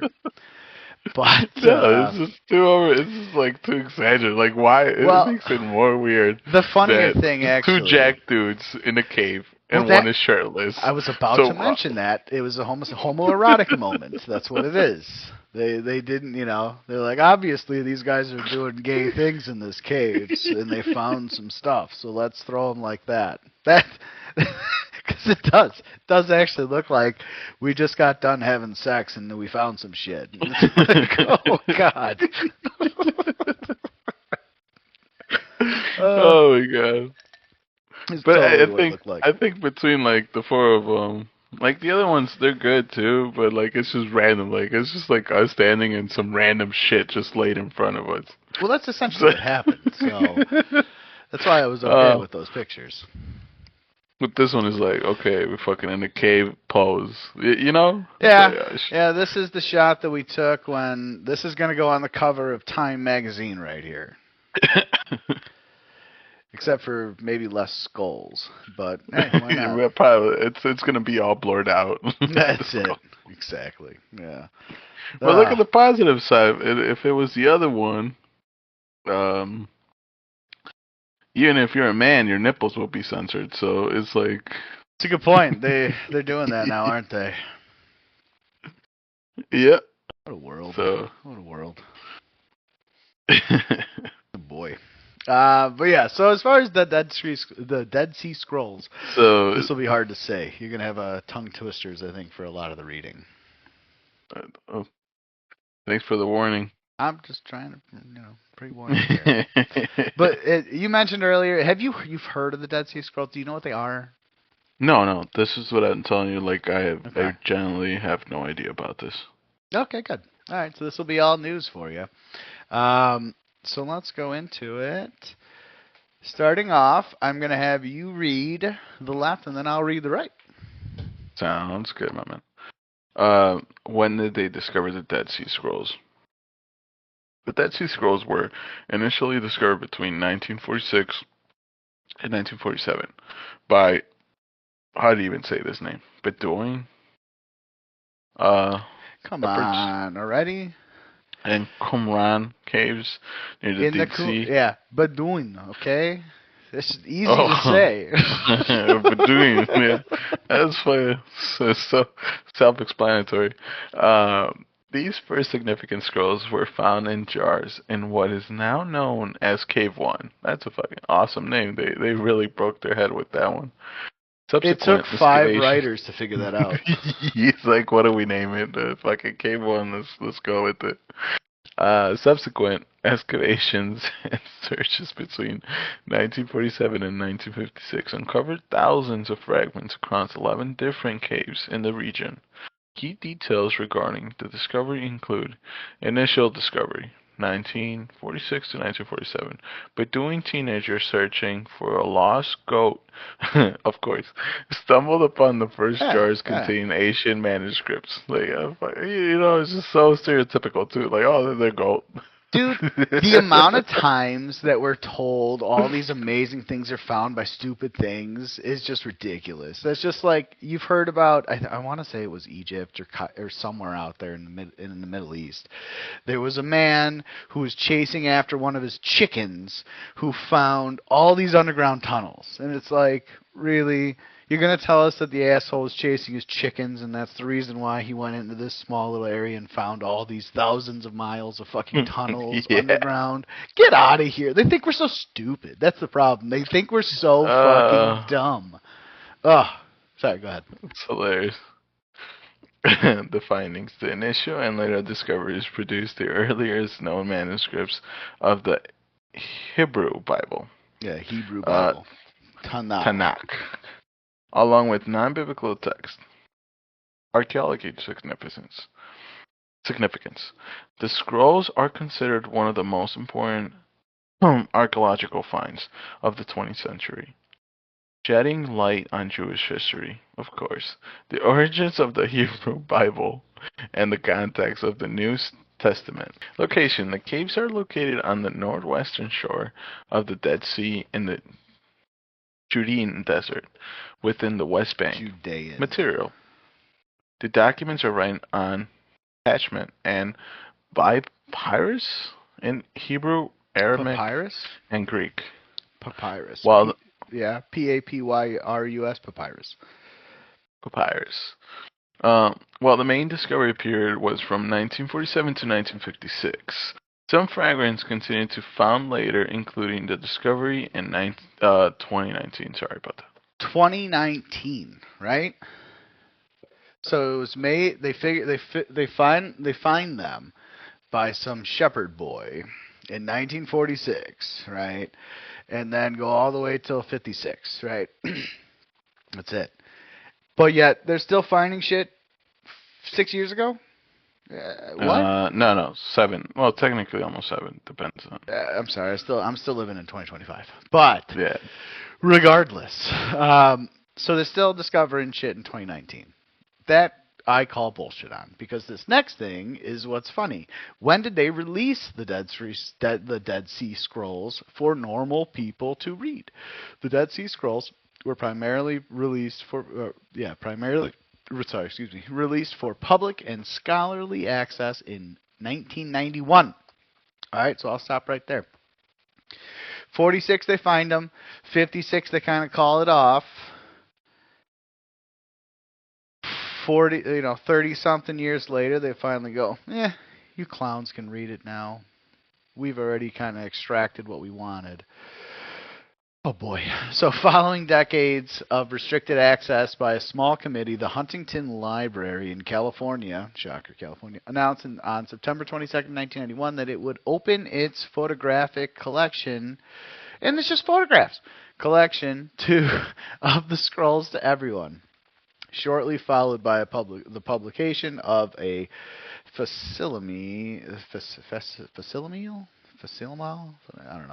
edition of the scrolls. Key actionable details regarding the release of the scrolls. Liberation of the scrolls in 1991. The monopoly held by small groups of editors was broken, allowing wider access to the text. Facsimile publication. Man, I gotta look that word up, how to fucking say it. Also in 1991, the Biblical Archaeology Society published a photographic facsimile edition. Oh my goodness. Reconstruction. Researchers like Wacholder and Abegg used computers to reconstruct and publish non-biblical text, 1991-95. Digital assets access. Today, the scrolls are available to the public online, as noted by the Digital Theological Library. Although discovered starting in 1947, the vast majority of the fragments were not accessible to the general public until 1991. Freedom of Information Movement. Oh, so it took the goddamn Freedom of Information Movement to actually give us the fucking Dead Sea Scrolls? Like, unbelievable. Ugh. Why would you think that they're going to find something and release it straight away to the public, my man? Like, come on, you know more than this. Isn't that the joke? Isn't that the joke of it all? All these old world things, they keep to themselves. It has to be filtered. It has to be... They have to look through it all. They have to remove the important things that would fuck up their story. Of course. So it's like... Everything needs to be checked before it's released. Oh, absolutely. That's why I'm surprised it didn't come out with fucking big black lines through the whole fucking thing. Redacted. We need to redact it. Confidential. That's it. So, since right, the Dead Sea Scrolls are confidential. Because we're using resources from America. Get the fuck out of here. Let me read from his book. So the Dead Sea Scrolls, in early 1947, this is pretty much what we just read, but I guess we're just going to read it again. In early 1947, near Qumran, on the northwest shore of the Dead Sea, Bedouin, I think that's what it is, Bedouin, herder named Mohammed Ahmed al-Hamad, or El-Dib the Wolf, tossed a stone into a cave in an attempt to flush out a missing goat. To his surprise, there came back not a bleat of a goat, but the sound of pottery breaking. Entering the cave, he found an ancient jar containing scrolls wrapped in linen. Later, through the offices of a local cobbler, which I think is cobbler, is that a stone worker or is that shoes? I think it's shoes, right? Cobbler's shoes.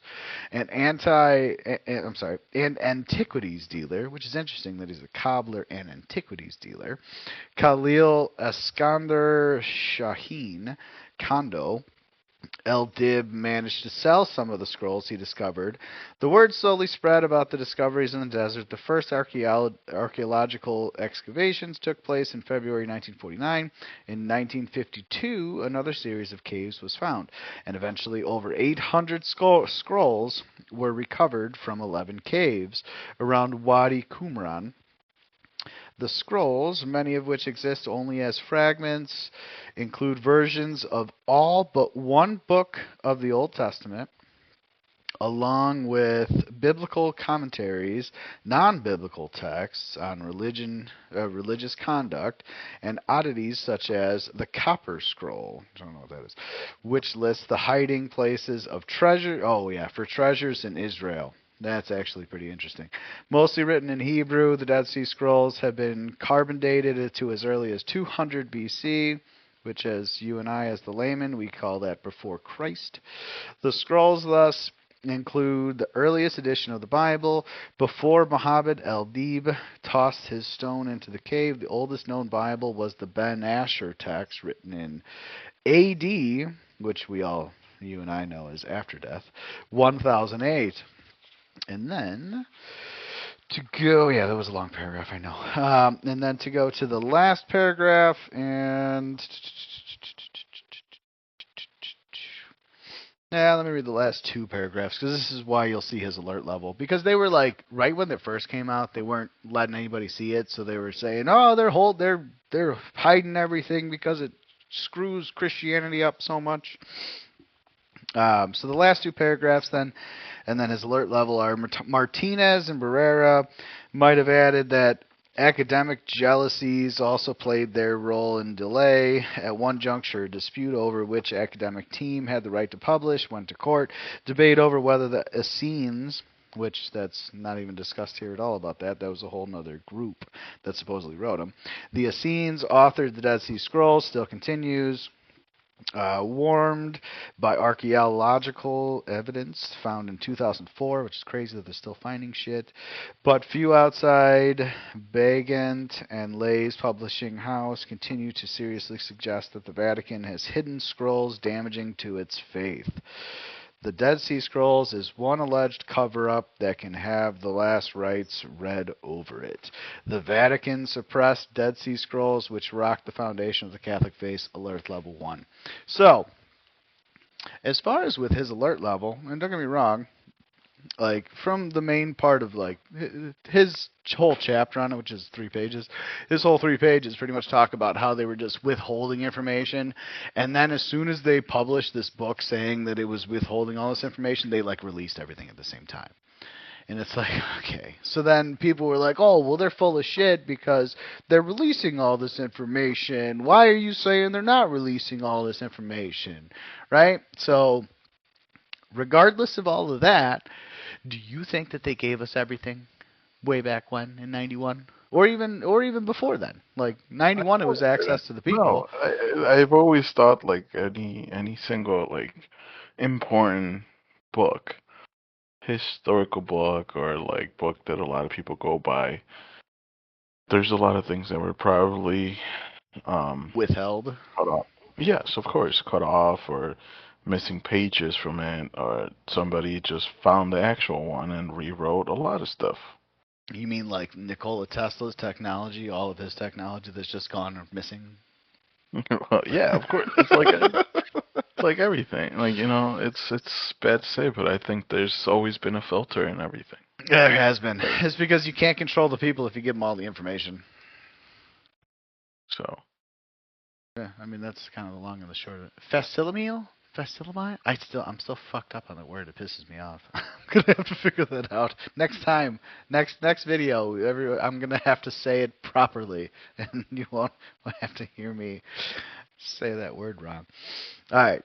So yeah, sorry. No, you're right though. Everything has been filtered out. Yep. In reality, that's. Well, we see it nowadays. Like, it's the same shit. Let's say, like, when they remake movies, like, there were a certain way back in the day, and now they filter stuff from it, or they change it, or this and that. It's like they've been editing books too, Eddie. That's the other. No, I know. That's what I'm saying. Like, I just like, and the mainstream of like things, because not a lot of people read nowadays. So for people to understand a little bit more, like what we're trying to talk about, I'm just trying to pick it in a mainstream sense. Like everything. They filter everything. It's just they're filtering stuff that was made, like, let's say, being conservative, like 20, 30 years ago. Mm-hmm. What makes you think have they done to documents or books that were written hundreds of years ago? Oh, yeah. Or besides even just removing them from access. Exactly. Yeah. Like, how many books? Like, even if you look now, unless you're going to like old libraries, but if you go to the random whatever library, you're not going to find shit past like the 80s or 60s. Like, and if you find a book from like the 60s, you're like, oh, this is an old book. Yeah, I should learn about this. Whereas, like, where's all the books from the 1800s? They had printing presses. They were printing books. Like, where's all this old shit? It's not there because they don't want you to have any of that information. Mm-hmm. It'll fuck up their story. Oh, man. What a world. So, yeah. Any other questions for me on the next thing? No. Okay. I think we summed that up a little, like, summarized like precise, it quite well. and like very short and precise. Like that's. They're keeping everything from us, guys. Don't worry about it, but you ain't gonna learn the knowledge. So this next. God forbid if you ever actually find. Oh yeah, if you find the shit, they'll probably come after you. Just as an FYI. Yeah. So this here, I'll read the left because the left is the list of it's a list of discoveries and cave numbers, Dead Sea Scrolls, right? And I'll read the first because it continues on to the next page, and then I'll have you read the last bit, okay? So. List of discoveries and cave numbers, since they don't have clever names like you mentioned. They have Cave 1. Cave numbers, Dead Sea Scrolls. The Dead Sea Scrolls comprise of over 900 manuscripts discovered between 1947 and 1956 in 11 caves around Qumran, and with later finds in other Judean desert locations. Key discoveries include the Great Isaiah Scroll, Cave 1, thousands of fragments, Cave 4, and nearly complete texts, Cave 11, representing biblical, non-canonical, and sectarian texts dating from 3rd century BCE, which is before Common Era. I actually looked that up. To 1st century CE, which is Common Era. Major Qumran cave discoveries, 1Q to 11Q. So this is the first cave. Cave 1, 1947, found by Bedouin, included the Isaiah Scroll, Community Rule, and Habakkuk Commentary. Cave 2, 1952, yielded fragments of biblical and apocryphal books. Cave 3, 1952, contained the unique copper scroll, which that's the treasure map. Cave 4, 1952. The most significant, yielding thousands of fragments from over 500 different texts, including biblical books, except Esther, and sectarian works. Caves 5 and 6, 1952, contained various fragmentary manuscripts. Cave 7 contained about 20 Greek documents, which is ? Including a translation of Exodus. Cave 8 contained Genesis, Psalms, and Tephilim, which I don't know what that is. Cave 9 and 10, 1955, it produced very few fragments. Cave 11 contained a temple scroll, Targum Job, and other relatively complete scrolls. Other discovery sites, Wadi Murabat, documents from the 7th century BCE, before Common Era, through the Roman period. Nahal Hever, Cave of Letters, contained Bar Koba letters and documents belonging to a woman named Babatha. Cave of Horrors. See, why can't they have cute names like that? Cave of Horrors, Nahal Hever, Greek Minor Prophets Fragments, okay, Masada, biblical and sectarian texts found during excavations of the fortress. Fortress? Whoa, come on. Content breakdown. So there's 40% of it. So there's 40, 30, 30. So that's 100%, right? This is supposedly all that they found. 40% biblical. Almost the entire Old Testament Torah is represented. 30% non-canonical, books like Enoch, Jubilees, and Tobit. 30% sectarian, text detailing the Qumran community, such as the community rule, which is interesting.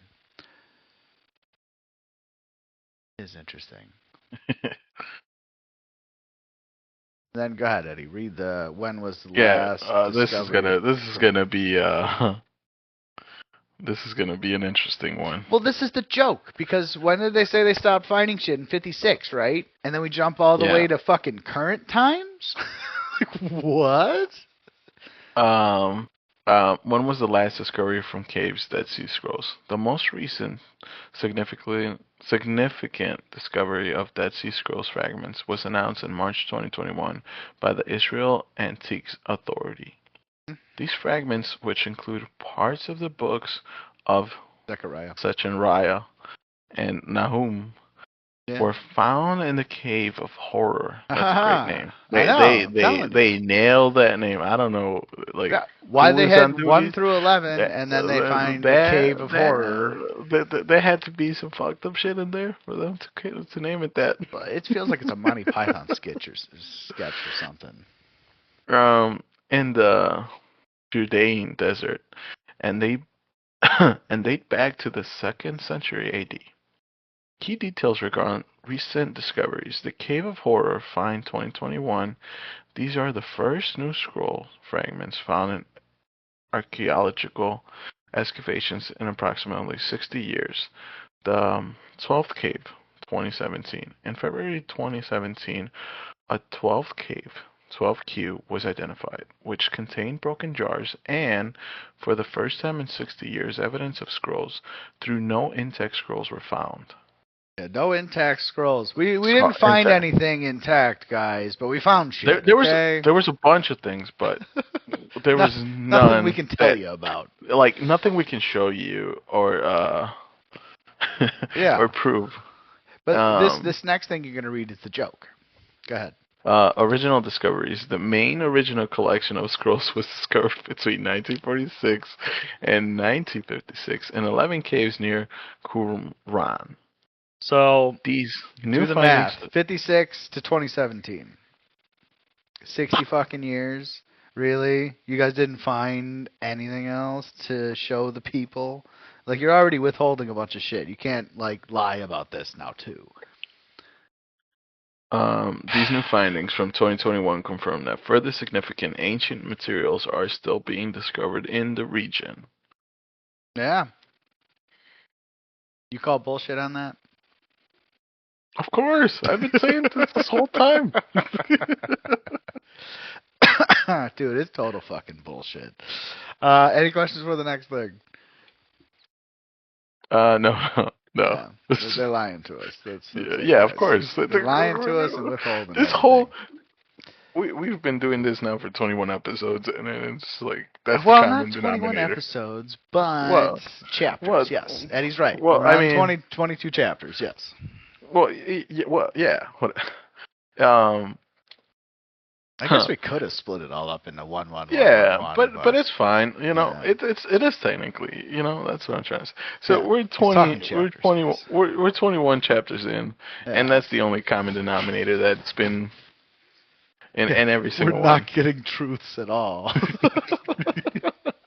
In anything. Whether it's the secret society making choices, it can be like making decisions on our behalf and not telling us about wanting to kill off 7 billion people, or these fucking fake aliens that are dropping down, or they're fucking us left and right, poisoning us from the skies and our foods, and yeah, so they're good guys. So, yes, it's not a new thing. No, it's not new. It's old, and it's getting older by the day, I'll say that. Well, this year is going to be pretty good. This, I think, has 17 minutes? I think it's 17 minutes. 17 or 20 minutes, regardless. This here is the beginning here portion of this documentary, which, again, list will be in the description. You'll like this documentary. It's actually pretty good, so if you do want more information, he goes into further detail after I cut it to where he talks about, like, the history of the areas and all that, or at least the history that we've been told about the areas and all that. But yeah, any questions before we start this guy off? No, I'm ready. You'll like this. This guy's actually pretty good. He does a good job, and production is pretty good. And he does it all by himself, so it's impressive. All right, here we go. The Dead Sea, one of the most inhospitable places on the planet. At 1,300 meters below sea level, the shores of this desolate salt lake are the lowest place on Earth.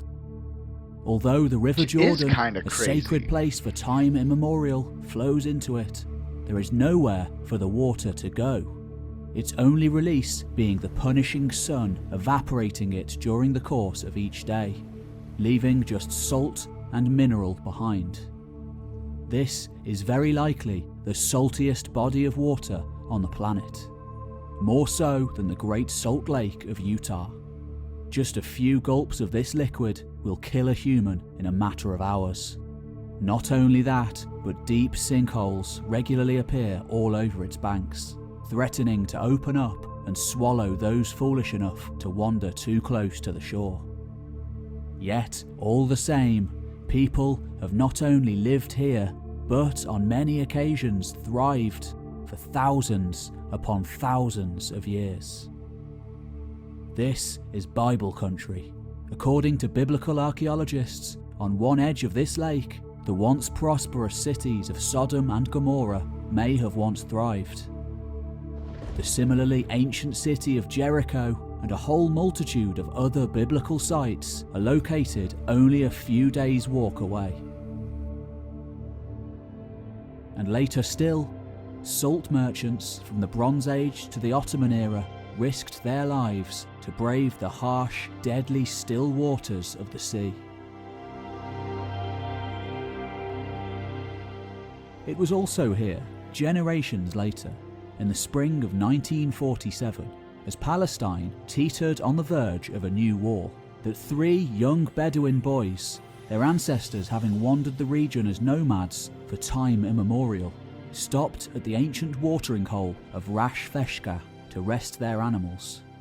The story goes that one of the boys wandered off from the main group. Bored, he began throwing rocks into some nearby caves. When he heard the loud crash of pottery breaking, he stopped in his tracks. Clearly, one of his projectiles had made contact with some sort of an item inside the cave.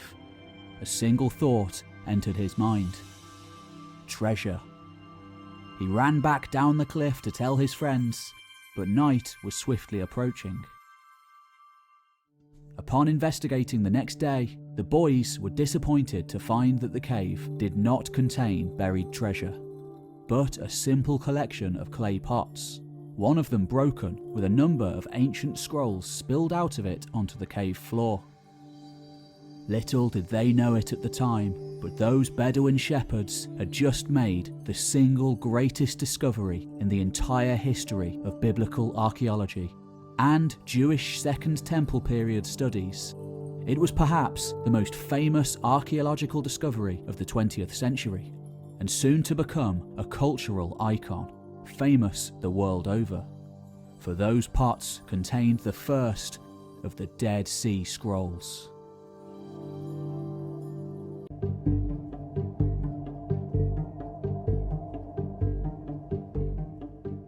In 1947, once more the dark shadows of war fell upon the Middle East, and to the world at large, as chaos tore through the region over the next 2 years, the whereabouts of those ancient scrolls discovered by the Dead Sea remained shrouded in mystery.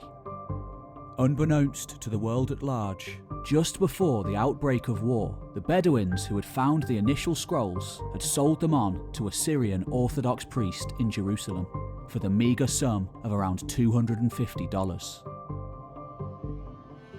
Those who read the scrolls at this time were the first to do so in over 2,000 years, noting incredulously that they were nearly identical to the Old Testament Bible that we know today. But, as we shall see, the Dead Sea Scrolls offered so much more. By the time relative stability and a new nation, Israel, surfaced by around 1950, the whereabouts of the scrolls still remained largely hidden. It wasn't until 1954, when an anonymous ad was placed in the Wall Street Journal, that they eventually resurfaced. They'd been smuggled into America and put up for sale. When they were bought, this time by a travelling Israeli archaeologist on the behalf of his country, the price was an astounding $250,000. Showed that guy. 1,000 times more than the price given to the Bedouin. As news came out all over the world that the scrolls were the oldest copies of the Hebrew Bible ever found, having only 13 or so minor variants from the 10th century Aleppo Codex. As well as the huge amounts of money involved, the race was on for archaeologists and Bedouin tribesmen to find more of the same out in the desert. Eventually, by 1956, a total of 11 caves containing scrolls had been found. 5 of them natural and 6 man-made, carved out of the soft rock of the region. Astonishingly, all had remained untouched since they were first deposited there some 2,000 years before. They contained somewhere around 800 manuscripts. The scrolls were written in a variety of languages: Aramaic, Greek, Latin, and Hebrew, the various languages spoken in the region 2,000 years ago. Astonishingly, they contained a huge wealth of writings, including alternate versions of biblical texts, along with completely original works never before seen. Hypothesized to be a long-lost library, the scrolls provide a fascinating glimpse into the long-lost world of an extinct religious sect that existed at the same time Jesus walked the earth. The scrolls can be broadly categorized into 3 distinct sections. Firstly are the Old Testament biblical documents, mostly identical to the Bible we know today. Interestingly, one of the first scrolls discovered is known as the Genesis Apocryphon, an alternative version of the book of Genesis written in Aramaic, which contains a long-lost conversation between Noah and his father Lamech, which isn't in the Bible. Second are texts relating to the everyday life and literary heritage of the period, many being written in Greek and Latin, the languages of administration during the later Second Temple period of Judaism. Perhaps the most interesting of all, however, and certainly the most controversial, is the third grouping, the sectarian scrolls. These describe the life and teachings of the people who made the writings, a secretive, apocalyptic group who refer to themselves as the Sons of Light. So is this another secret organization? Radiocarbon dating had only just been introduced by the 1950s and was deemed too unreliable and potentially damaging to be used to date the scrolls. Instead, paleographic dating was used, literally meaning the study of writing. Though later on, less invasive carbon-14 dating was also implemented. All of these methods conclusively dated the texts to the same roughly 300-year period, from the 3rd century BC all the way up to the 1st century AD, an incredibly important time for the history of the world. Also in the 1950s, just as the scrolls were being deciphered, the nearby archaeological site of Habat Qumran was investigated too. In time, most scholars came to agree that this site, only around a day's walk from Jerusalem, yet nonetheless completely isolated out in the desert, had been the base of the Sons of Light. Scholarly consensus often differs wildly on the Dead Sea Scrolls, especially given the sheer amount of research that has been done on them, large chunks of it bordering on pseudo-history.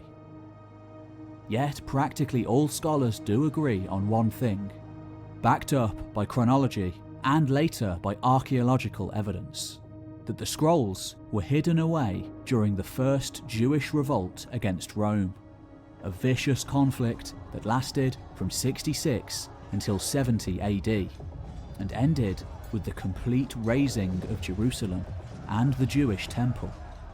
Presumably, the fighting was so intense that the members of the sect never came back to retrieve their library, leaving it to be rediscovered some 2,000 years later. So what of the secretive sect itself? The writings of the Sons of Light have captivated the world ever since they were first discovered, sparking literally thousands of books being written as to who they were, and most importantly for many, what they mean for Christianity. According to the scrolls, like early Christian ascetics or monks, the Sons of Light had given up their earthly possessions to live out in the desert in a communal existence. Whilst there, they attempted to gain wisdom and achieve salvation by communing with angels, a belief generally denied by mainstream Judaism at the time. We also find dualist, apocalyptic elements, perhaps derived in part from Zoroastrianism, and reminiscent of later Christian heresies such as that of the Bogomils and the Cathars. Unlike the early Christian community, however, the Sons of Light turned their backs on the meek and the weak, for example, rejecting the blind on the grounds that they could not see impurity, and the deaf because they could not hear the correct Gospels.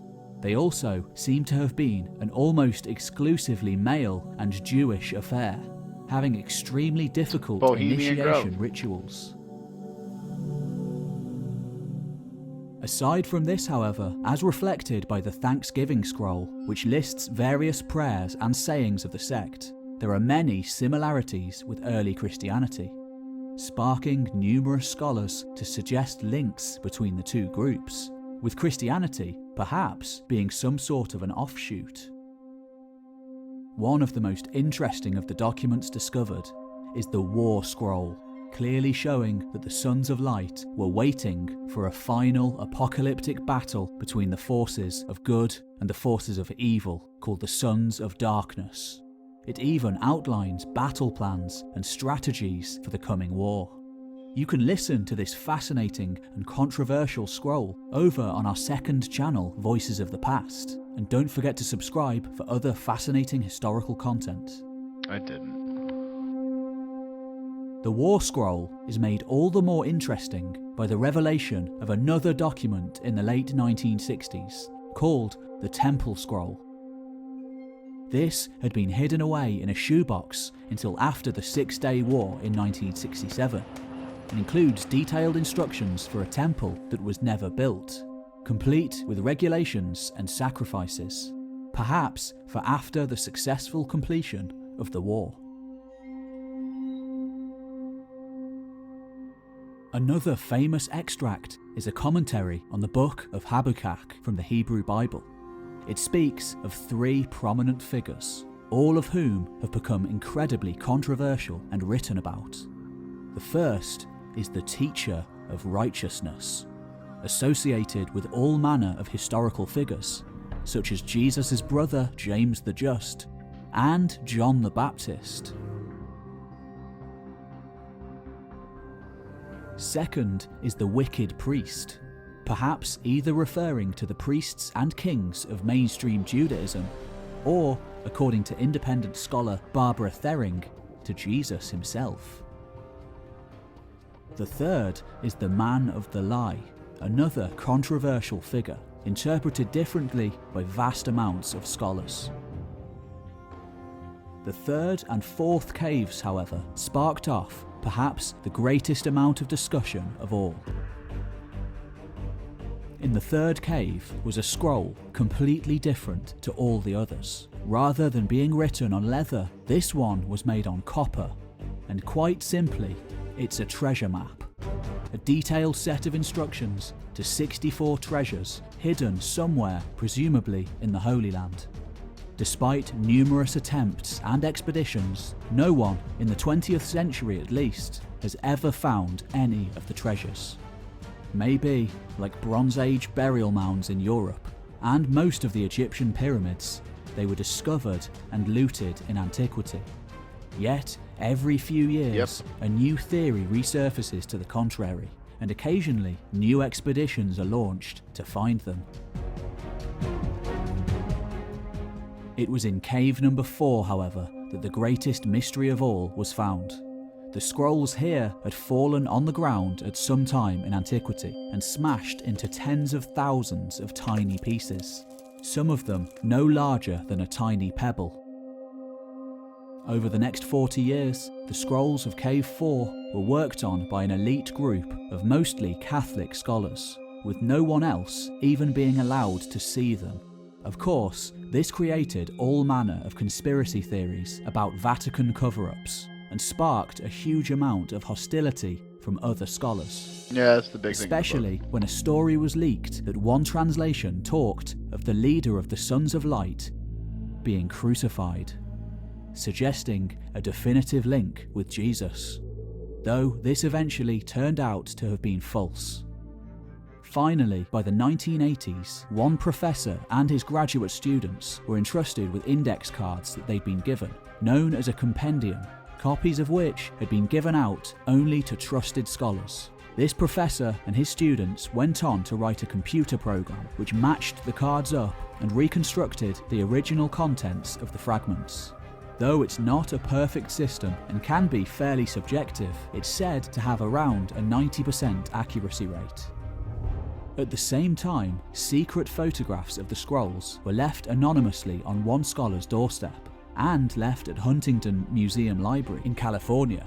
In 1991, these were officially released to the public, meaning anyone could access microfilm copies of them, which you can still do online today. Guys. As soon as this happened, coupled with new techniques such as infrared scanning, which allowed scholars to gain new insights, the floodgates opened. Along with a new resurgence in quality Dead Sea Scrolls scholarship, all sorts of pseudo-history appeared. Some of the strangest of these ideas include Jesus the Man by Barbara Thering, one of the premises being that Jesus didn't in fact die on the cross, but married Mary Magdalene and lived happily ever after. Also in 1992, Carsten Thiede came up with the idea that there were actually New Testament scrolls amongst the others, though again, this isn't accepted by the vast majority of scholars.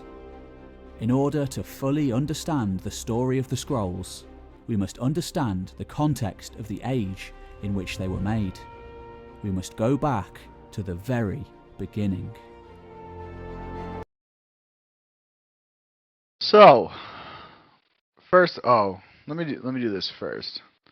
Facsimile. It's facsimile. It's an exact copy, especially of written or printed material. Sorry, I just wanted to throw that in there because I feel like an asshole when I don't know how to read something or don't know the word. So, okay. Mr. Eddie, what'd you think of that? Do you believe that we've been told everything in our Bibles? No, this is like this was perfect, you know. Wasn't it? This is the perfect fucking video. I like this because like I don't like even without me knowing what you set out together. Like sometimes my ideas, I think like we share the same type of ideas. 100%. Like, it's so fucking awesome. Like it just worked so perfect. Like me just talking about this before the video, it's like this gets me like going, you know, because it's like yes. Oh, Like, 100%. I just said it. Like I just brought this up, and I didn't know it was coming, so it just makes it better. You know? Right, exactly.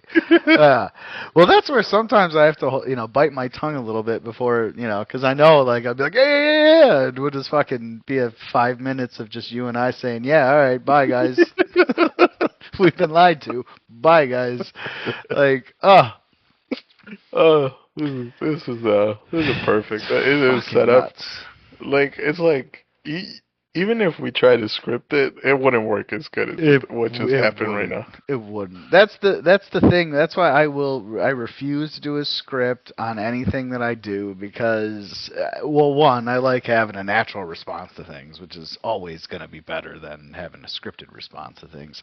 I've seen so many scripted reality shows where it's like, okay, and then this person's going to get upset and they're going to fight and blah, blah, blah, blah, and it's like, okay, it is just so fake. Whereas, honestly, there's nothing like seeing something, having it hit you in the face and be like, well, yeah, fuck you. Yeah, I know, of course. Yeah, of course.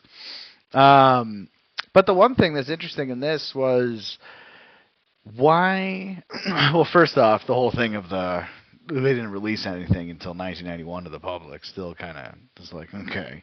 But beyond that, the whole, like, some of these documents were supposed to be after Jesus was a person, right? And after Jesus was in the other Bibles. So it's like, well, if that's the case, or like his time period where he should have been mentioned, but he wasn't mentioned at all. And then like other times where it's like, okay, he actually lived his own life, married Mary, and because that's under the impression that I'm actually in, that Jesus was a person, wasn't didn't die on the cross, didn't do this. Like I'm a little different when it comes to a lot of that stuff, but I'm sure a lot of things that they've told us on purpose to make sure that we stay in their control scheme. I feel like that's a big part of it. Yeah. Because the other question mark is, why would they write it in all these different languages unless they were planning on pushing this out at some point, right? Yeah, exactly. And and then it's like one of those things that even though there's so many religions, and this is like, I mean, they don't in the have the most same respectful stories, way. though. That's the joke. Exactly. I mean this in the most respectful way. Even like obviously, like I haven't read every single type of like religious. You haven't read all the books, right? Yeah. But I mean, from what I've gathered, just like getting to know people and this and that, and getting like all these different religious like like how can I say, like ideas. Mm-hmm. Whenever they talk about it, like they are a lot of common there's factors in them. A lot of commonalities between all of the religions. The only thing that really changes is who they praise. Exactly. And that's why it always like gets to me that if yes, we have to some extent different beliefs, but like there's always a common factor in all of these books. So why, I've never understood like why some religion goes after like people that believe in other religions when like well, it's because there's 3 sentences in mine that are different, Eddie, and mine's the right one. No, but I mean like the common ground in all these books. Yeah, be good to people. Don't be a dick and believe in God. That's it. Exactly. So like, why can't we not respect each other? Like, and we're all the same. We've all fucking figured out a long time ago that the big difference between all of us is what, melanin in our skin. Like that's the only difference that we have between each other. Otherwise, we're all the fucking same. every person, no matter what race or whatever, so we should all come together with the same values. Yeah. And obviously, cultures are going to be different. But that's understandable. But yeah, like we're not gonna have Dia de los Muertos here in America. I mean, like like the same values should be shared amongst everybody. Yeah, 100%. The only difference between all the different countries should be the events that took place within that country. Like exactly that, like or here, even language. That's understandable. different cultures, like I said. We could all speak English, but whatever. Okay, relax. Relax, change Trump. Why don't aliens learn English? What the fuck? Honestly, we should all be learning. So the joke of languages that you bring that up, I was actually thinking about when we were watching that, and he brought up like one's written in Latin. Good luck unless you're going to college and you take a semester or a course in fucking Latin. You ain't learning Latin. Even the Rosetta Stone, I have the Rosetta Stone that gives you every language they have available. Latin ain't in there. And what language do I actually want to learn?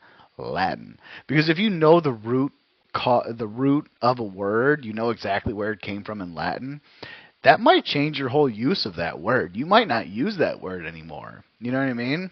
Because that word might be like fucking death in Latin. Hold on. You know what just hit me right now? You know what just hit me right now?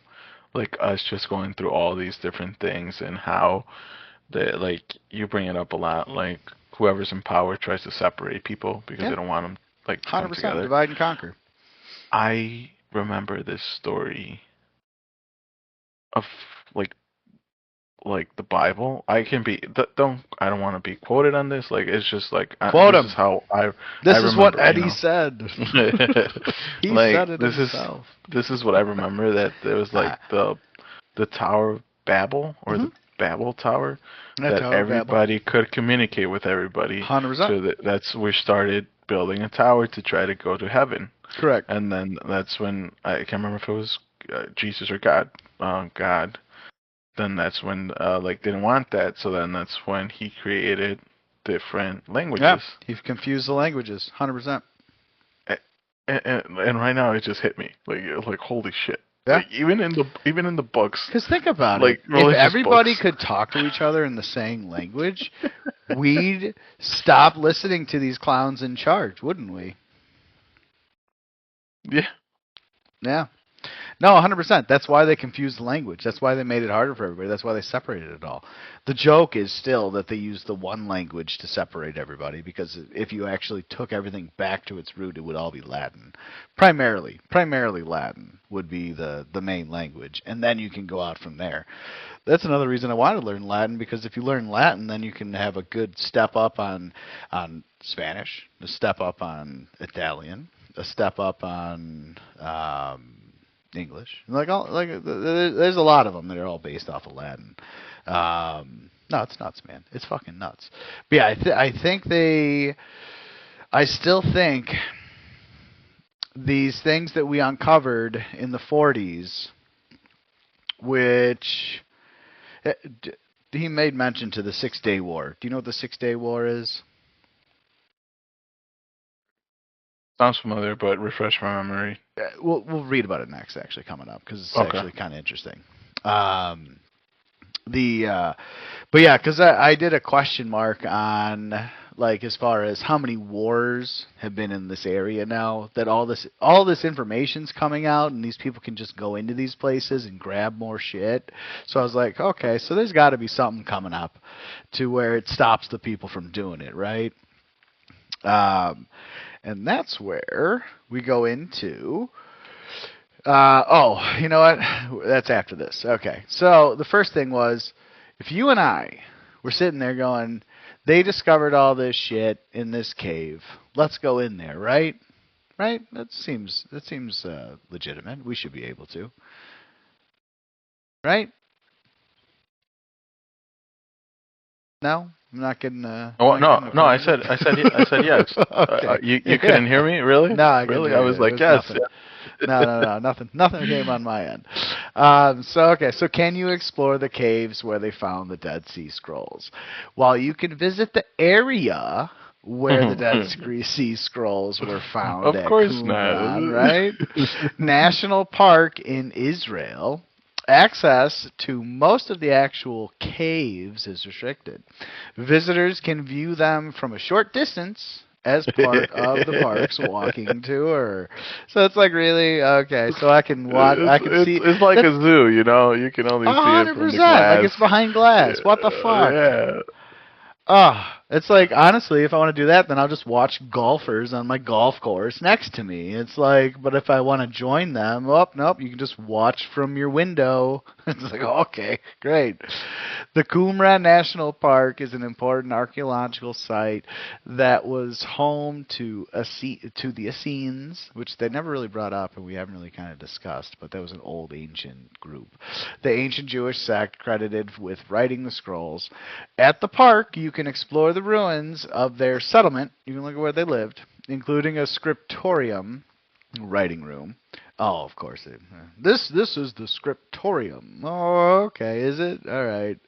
Communal areas and ritual baths. The visitor center offers an introductory film, of course, and exhibits about the site's history. For those with mobility concerns, be aware the terrain around the caves can be challenging, but the main park area has wheelchair access, which honestly is a good thing. But that's the same thing. Honestly, they probably bar us as far away as the people in wheelchairs. We're like, you can look on, but you can't go inside. Where to see the actual scrolls? The actual Dead Sea Scrolls. Actual. I should put up parentheses. Or quotations there. The actual, air quotes, Dead Sea Scrolls are not kept in the caves to protect them from environmental damage. For a more extensive viewing of these ancient manuscripts, you should visit the Shrine of the Book at the Israel Museum in Jerusalem. So some book that some guy made after the scrolls. Well, that's good. Which houses most of the scrolls and fragments. The Amman Museum in Jordan, which preserves the unique copper scroll. Okay. For information on planning your visit, including opening hours and admission fees. Ha ha ha ha ha. For the Qumran National Park, please consult the Israeli Nature and Parks Authority website. So, the funniest thing to me still is as soon as they find something that has to do with the old world, what do? They either make it a national park, they make it a museum, or they make it something, right? And then they fucking charge you for it. It's like, motherfucker, some jagoff found it, and now you're going to take over control and charge people to go visit? Like, fuck you, give out the information for free. You want to read the next one? Yeah. Okay. Why did they... When did they? When did they bar access to caves where Dead Sea Scrolls were found? Access to the Dead Sea Scrolls caves was not barred by a single event, but rather restricted following major excavations and a 1956 survey that concluded most scrolls have been removed. Bam! Yet they're finding shit in 2019. No. Okay. It's so easy to find contradictions. Initial, uncontrolled, but Bedouin. What? Bedouin. That was the word looting. We were kind of fighting with earlier. But that's the guy said Bedouin in the video, so we're going with that. Bedouin looting in 1947 to 1952 promoted archaeological efforts. 1949 to 1956 to secure the sites, with major digs effectively closing the main 11 Qumran caves. In 1947 to 1952, initial discoveries and looting by Bedouins prompted intense search efforts. In 1952, official archaeological investigations began after significant looting in Cave 4. In 1956, following the discovery of Cave 11, the intensive authorized search for materials concluded. Post 1956, the sites, particularly around Qumran, became protected under archaeological authorities. The minor unauthorized looting attempts continued in the region. Today, the Qumran caves are protected within the Qumran National Park. So that right there is kind of like a joke in itself. So they're like, oh, well, people looted the cave and shit, so we need to just shut it down for people. And it's like, You mean you guys yourselves looted it and didn't actually give any of the information out to the people? So you're like, well, we better close this off for other people to get in here. We don't want people seeing what we're stealing. Of course. Oh, that's the thing. That's whenever you see, and this is the joke of all like these dig sites and all these different things, it's like you and I growing up, going to school, being told about these archaeological digs and all this. They were doing the right thing and giving the information right to the people. It's like, no, they weren't. We were lied to, guys. Like, whenever you see archaeological authorities in charge of a certain area, just know that they're looting all the shit and probably destroying all the shit for us to not see it. It's weird. It's a weird one. It really is a weird one. Any questions before we go to the next thing? No. Okay. All right. So this here is...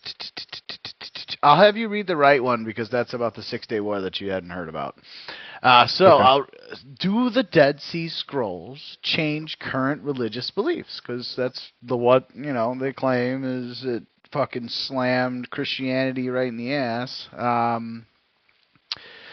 The Dead Sea Scrolls, DSS, do not fundamentally change established religious doctrines, probably because of what they decided to release, but okay. But they profoundly enhance the understanding of Second Temple Judaism and the context of the early Christianity discovered starting in 1947. These scrolls confirm the remarkable accuracy of the Hebrew Bible over thousands of years. So let me stop right there because the Essenes were a Jewish sect, right? So if they're already Jewish, writing about Jewish things, wouldn't it be dead on?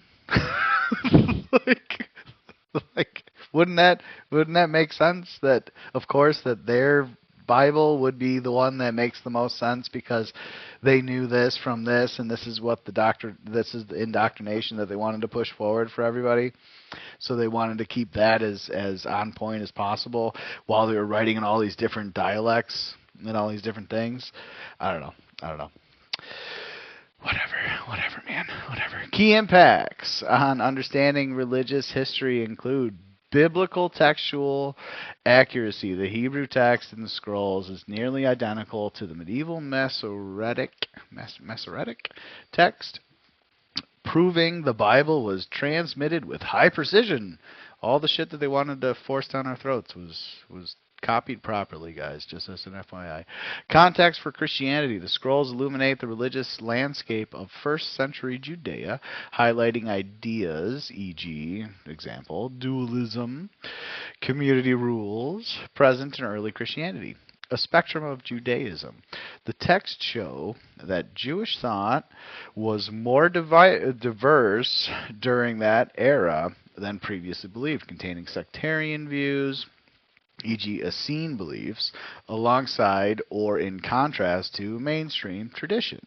So they had their own thing going on. Just kind of interesting to think about. No one talks about it. Diverse scriptures. The scrolls show that biblical canon was not entirely finalized, as they included non-canonical, sectarian, and rewritten interpretations of scripture. So they were just making it up as they went along.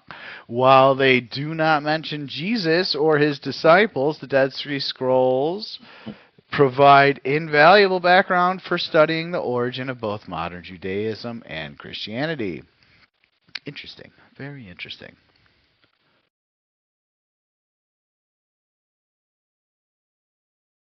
How many wars near Dead Sea Scrolls location after discovery? Yeah. The primary conflict affecting the Dead Sea Scrolls location, Qumran, after their discovery in 1947 was the 1967 Six-Day War, during which Israel assumed control of the area from Jordan.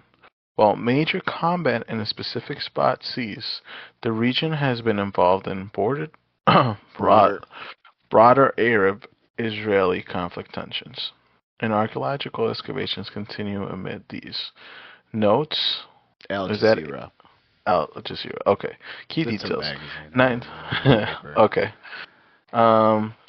1947 to 1956, discovery period, area under Jordanian control. Yep. 1967 war. Israel takes control of the West Bank and the Qumran Caves. Post 1967, the site remained under Israeli control with further archaeological exploration securing its subsequent decades, including major discoveries in 2021. No further major distinct wars occurred in the specific, localized Qumran area. All through it remained within a contested geopolitical zone. So, the reason why we haven't seen any discoveries until 2017, then 2019, is because it's been under control for the past 40 years plus from Israelis. So, they ain't going to let you get any more information. Sounds like it. Right? Like, that's exactly what that says right there. It's like, yeah, including major discoveries in 2021. Ooh, all right, okay, all right. So, what the fuck have you guys been doing since then? Like, since the 60s? You took it over in 67 during the 6-Day War. Why haven't you come out with any more information on this? They haven't found anything, you know. No, except for this. There's nothing to find. In the horror cave of all fucking places. It's amazing. It is. It's fucking unreal, dude. But yeah, any other questions you got before we go on to the next thing, which I think is a video? No, you're good. Okay. Oh, no, one last thing. So, this here is the question that you and I have been talking about. So, could they have taken out some of the Dead Sea Scrolls from public view? While the majority of the Dead Sea Scrolls are available online, fragments have been taken out of public view due to extreme fragility, or in the case of the Museum of the Bible, because they were proven to be forgeries. Okay. What the fuck? Key details regarding the visibility of the scrolls. Fragility and conservation. The 2,000-year-old fragments are... I don't trust that they were 2,000-year-old, but whatever. 2,000-year-old fragments are extremely fragile and require specialized climate-controlled conditions, limiting their physical display. Digital access. The Israeli Antiquities Authority has digitized thousands of fragments for your viewing, making them accessible online to the public, even those not on display. Forgeries removed in 2018. The Museum of the Bible in Washington, D.C. removed 5 of its fragments from display after scientific analysis revealed they were modern forgeries. Historical restrictions. In the past, access to the scrolls was restricted to a small team of scholars, but this changed in the 1990s following a push for public access. Wait, hang on, let me read that again. Historical restrictions. In the past, access to the scrolls was restricted to a small team of scholars. Therein lies your big problem, fellas.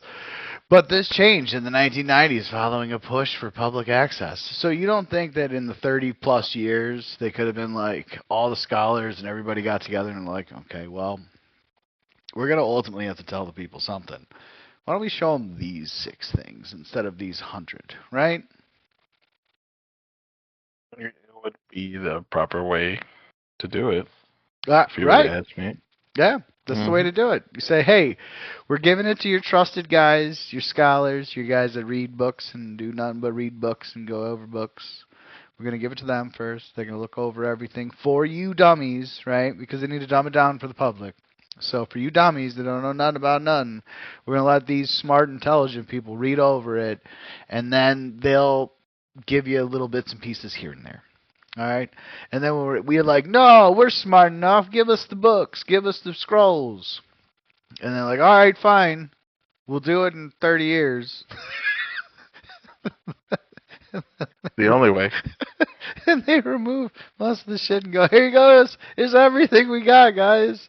Enjoy. Read up. Oh, yeah, see, it's about the same as the shit we already told you before in the Bible.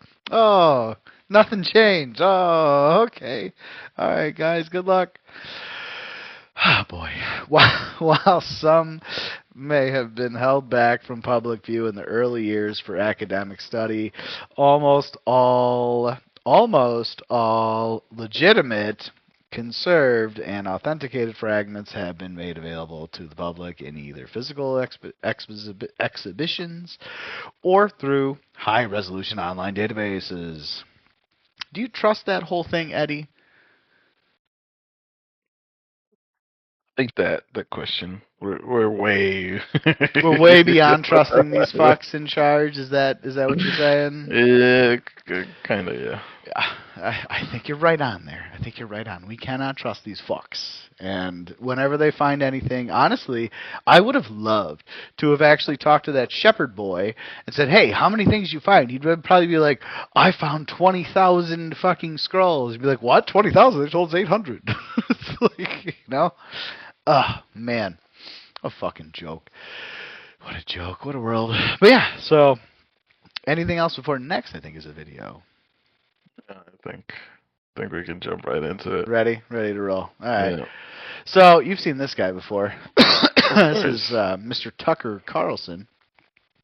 So this video is actually, and I had to clip it out because his primary reason for being with Tucker was to show him the Shroud of Turin. You know what the Shroud of Turin is? No, that I do not know. Okay, the Shroud of Turin is the shroud, the burial shroud that Jesus was buried in. Okay. After he was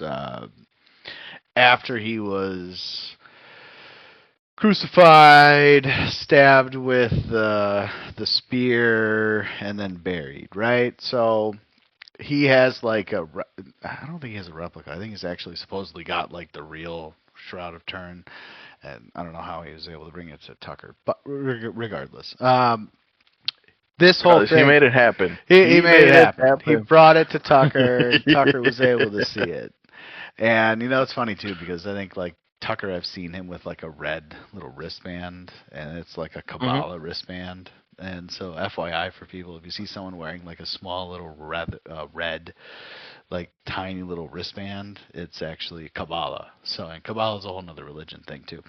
But I clipped it out so it just talks briefly. He talks the whole thing was I YouTube searched Dead Sea Scrolls, and it was in there.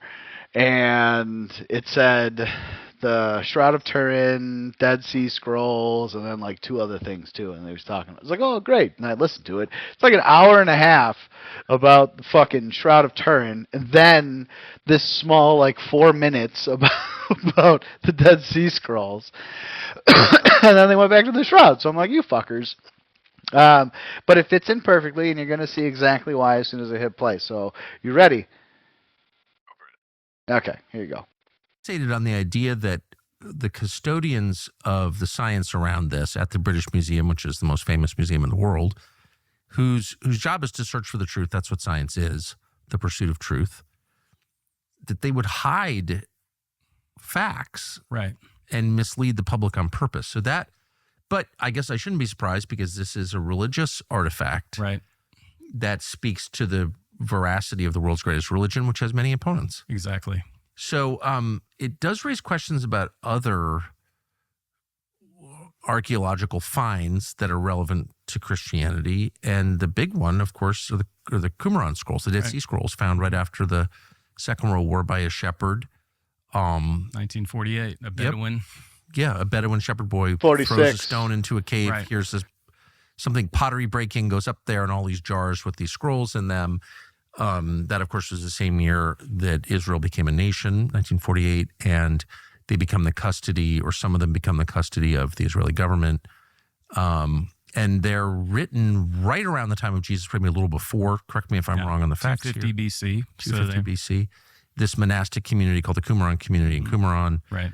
And they're, many portions of what we refer to as the Old Testament. At least that's what we've been told. But then I've always wondered, these are in the custody largely of a government, and they slow rolled. I mean, they could just take pictures of every single fragment and put them on the internet. Right. And anyway, there are a lot of questions, but my main question to you, I think you know something about this, is do we have all the Qumran scrolls that are in custody? Are they available to the public and to No, scholars. because they keep coming to light. I mean, there's the Cairo-Geniza fragments. So there's also Dead Sea Scrolls outside of the Dead Sea, if that makes sense. So like there's the Cairo-Geniza fragments. There's this brings up a great question. I mean, the antiquity of all artifacts is sketchy, to be clear. And when you look at the great artifacts from history, how people come into control of these artifacts, there's a lot of money involved. There's a lot of corruption involved, candidly. But could it be? Is it plausible, or is there any evidence that scripture from the Qumran cache, the Dead Sea Scrolls, has been suppressed? Oh, certainly, absolutely. Certainly, I mean, there's absolutely ways in which there is a demonic hatred towards anything biblical. I mean, I not just in the Dead Sea Scrolls community. I mean, I've seen this with all biblical fragments. There is a hyper-skepticism towards biblical fragments, a framework, a worldview that we don't foist on anything else except biblical fragments. As long as they're available to the public, I'm okay with that. Right. As long as people can, have the information, decide for themselves. But my concern is that they're not available to the public. Well, I worked in the Griffith Papyrology Lab in Oxford, which is formerly known as the Sackler Library. They took the Sackler name off it. Yeah. So, but when I was there, it was the Sackler. They're killing a lot of people. So, yeah. So now it's just the Ashmolean. Right. So in the Griffith Papyrology Lab, I mean, we have 500,000 fragments that have not been categorized. They have not been cataloged. So, I mean, I say this as one who does this. I mean, yeah, there are biblical fragments that have not been brought to light. Why? Well, I mean, it's how hard is it to take a picture of them and put it on the internet? Exactly. And there are great people doing it. I mean, my friend Dan Wallace at the Center for Study of New Testament Manuscripts, their entire aim is to photograph as many biblical texts as they can and to make them available. So there are great groups out there that are doing it. But the hoops they have to jump through with these libraries and where these manuscripts are located. Why would it be controversial to take, a 2,000-year-old fragment of scripture, take a picture of it, and upload it onto the internet? Why would that be? Why would someone want to prevent that? I can only speak to my experience, and so many of the papyrologists who I've worked with, so many of those are people that work with the papyri. So biblical fragments are papyri first, and then that was the original work of the scripture, and then of course scrolls. Honestly, so many of them. So papyri made from papyrus plants that grow in wetlands. The early church was innovative. It used something called a codex. It did not take scrolls from Jews. It wanted to have this book form with writing on the recto and verso, the front and back of each page. And it was cheap. It was inexpensive. It could be hidden, unlike these scrolls that were. I mean, I have Jewish scrolls. They're beautiful, but they're heavy. They're hard to transport. They're only written on one side. You had to unroll the whole thing. And they're made of animal skins? Right, parchment. Parchment would be bovine. They're all bovine. They're animal. They're calf. Yeah. Okay. But any of this stuff is not. I mean, like, what would be the justification for keeping it from the public? Yeah, well, I mean, so much of it comes out of the Enlightenment movement of Europe. I mean, coming out with what we called higher criticism, the German scholars, the height of German scholarship in the 1800s, that Jesus didn't exist. If he did, he was probably gay with a mortgage. I get it. And then you have this Pontius Pilate didn't exist. And so much of that influenced modernity in a way that, I mean, has wreaked havoc on all of our div colleges. Sure, but I'm just saying now, 2025, if you have a bunch of scrolls that are found in a cave in 1948 that speak directly to, the world's great religions, how can a government be allowed to hide those from? You're immediately accused of being a sensationalist. I've been ridiculed and attacked for bringing the shroud to light. I mean, you're called a popularizer. I mean, this is a very high view, hyper skeptical community that catalogs biblical manuscripts. All you have to do is go to Society of Biblical Literature with 5,000 Bible scholars to see how crazy some of these people are. I'm sure there is a hatred towards truth. I mean, the man who I defend in my thesis, I write about this in my book, Body of Proof. I've spent 3 years studying the physical bodily resurrection of Jesus. I've written a 93,000-word Überlieferungsgeschichte, history of resurrection belief in the Judeo-Christian motif. And I come to my Viva, where in England it's pass-fail. So if you fail your PhD Viva in England, you can never do a redo again. You get what's called an MPhil, and there's no do-overs. So I come to my defense, Tucker, and I have a Bible scholar. who did not believe in the miraculous, did not believe in the historicity of the resurrection. And he looks at me and he says, Jeremiah, do you actually believe the resurrection happened, or is that just imaginative storytelling? Yeah. Well, that doesn't surprise me at all.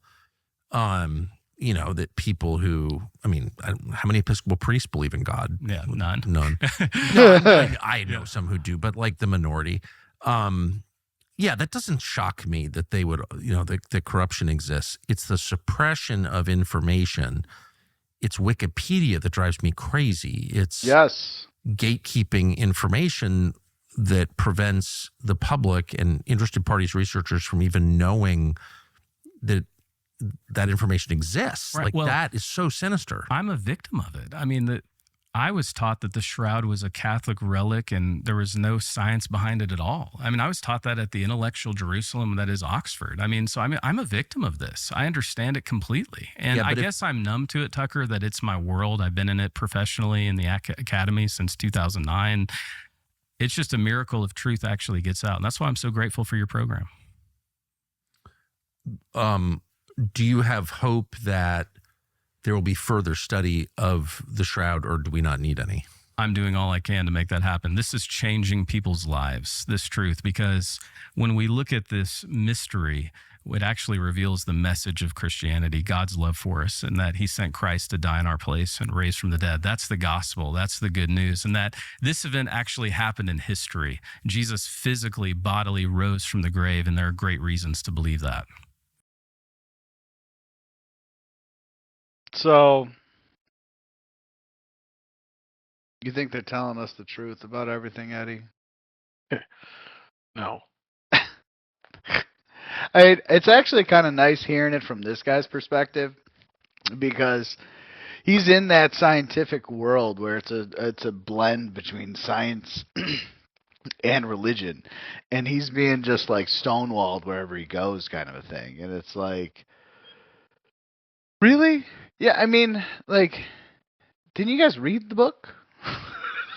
Like, you don't believe that this shroud is real? Like, the Bible, it's like what you guys got going off of, right? Okay, I guess not. Honestly, like we were talking, we have no idea what the fuck's going on. The whole thing is fucking weird. Yeah. Well, and that thing, like, it just looks like a mantle with some scribbles on it. Oh, like, it totally does. You and I could draw that. Draw that if we really wanted to. But that is the Shroud of Turin, supposedly, or a replica or whatever. I think that's supposedly the real one. I don't know. I forget. I honestly forget from the video.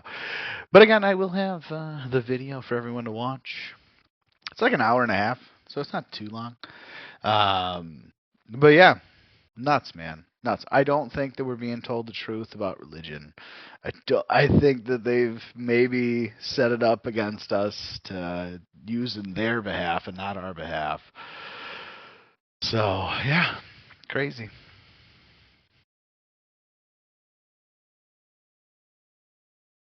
Anything else you got before we go into the last thing here?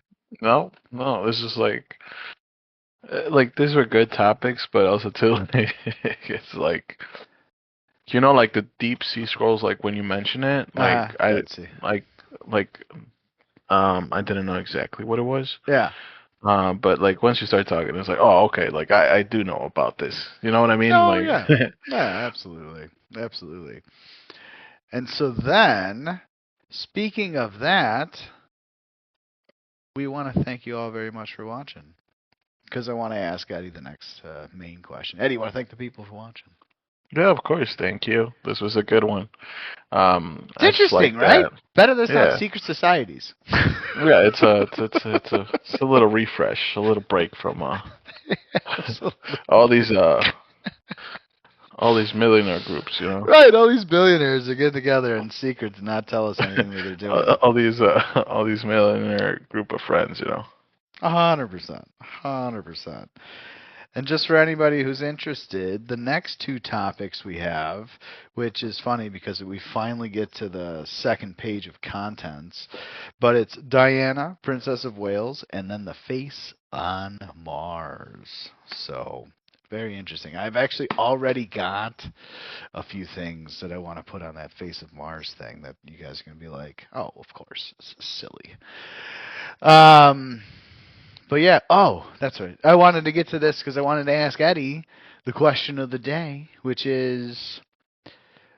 It's not going to go up. It's not. What do you mean? This is shit that I know since one was shit that I know since I was fucking 5, probably. But you didn't know about the DEW potential. You didn't know about it possibly being a DEW weapon, right? Like you're thinking that aliens are just. Well, let me ask you this question, right? What's up? Why would aliens? I mean, and I guess technically you could say that the aliens are putting messages in the crops to let us know about things, but even like why unintelligible things like that we can't, like big circles. Well, yeah, no, I know, but I mean, it's like there's two outcomes, like like in the big scheme of things, like it's either alien or mankind.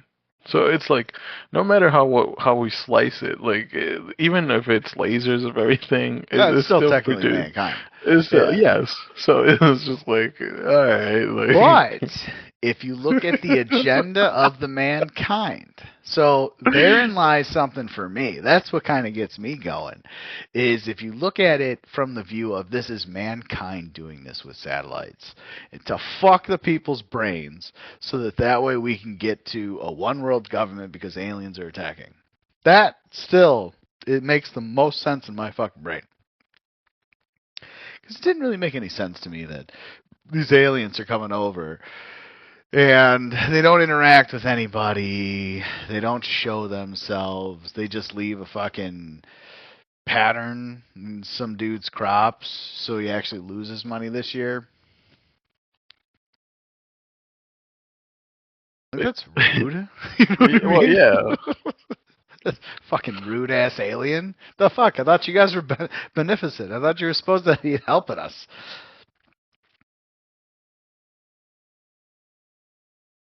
They're not. They're just interested in art. 21 chapters. We know they're not. No, it actually is kind of funny. I'm actually kind of glad that we're into the 20s with all these things now, because the funny thing is like. Most of all the shit that we've seen so far, I've already kind of known about, but Eddie hasn't really known too much about, so it sheds some light on some areas of darkness in Eddie's brain, which is good because he needs more light there. So the only thing that kind of sucks is when you get to these secret societies where it's like you can't really say that the Bohemian Grove has done this to the public. You know what I mean? Yeah. The only one that kind of really, shoves it right in your face is the Club of Rome talking about needing to kill, 5 billion people off of the total population, and then you find out that they're all billionaires and corporations and all part of pharma and all this, and it's like, oh, okay, that's maybe how they're doing it. They kind of figured it out. Ugh. Weird. So yeah, so what's your threat level going to? 7.7? You staying at 7.7? You want to go 7.8? No. I'll go 7.8. I'll go 7.8. Like it's not even all 2 points worthy. It's not even worth 2 points worthy because the other time the deep sea scrolls. Okay, yeah, they find shit all the time. They hide it from us. Oh God, fucking. Yeah, I mean you're right. You are right. They do. They literally find all these crazy historical things, and they're like, oh, we can't tell anybody about it.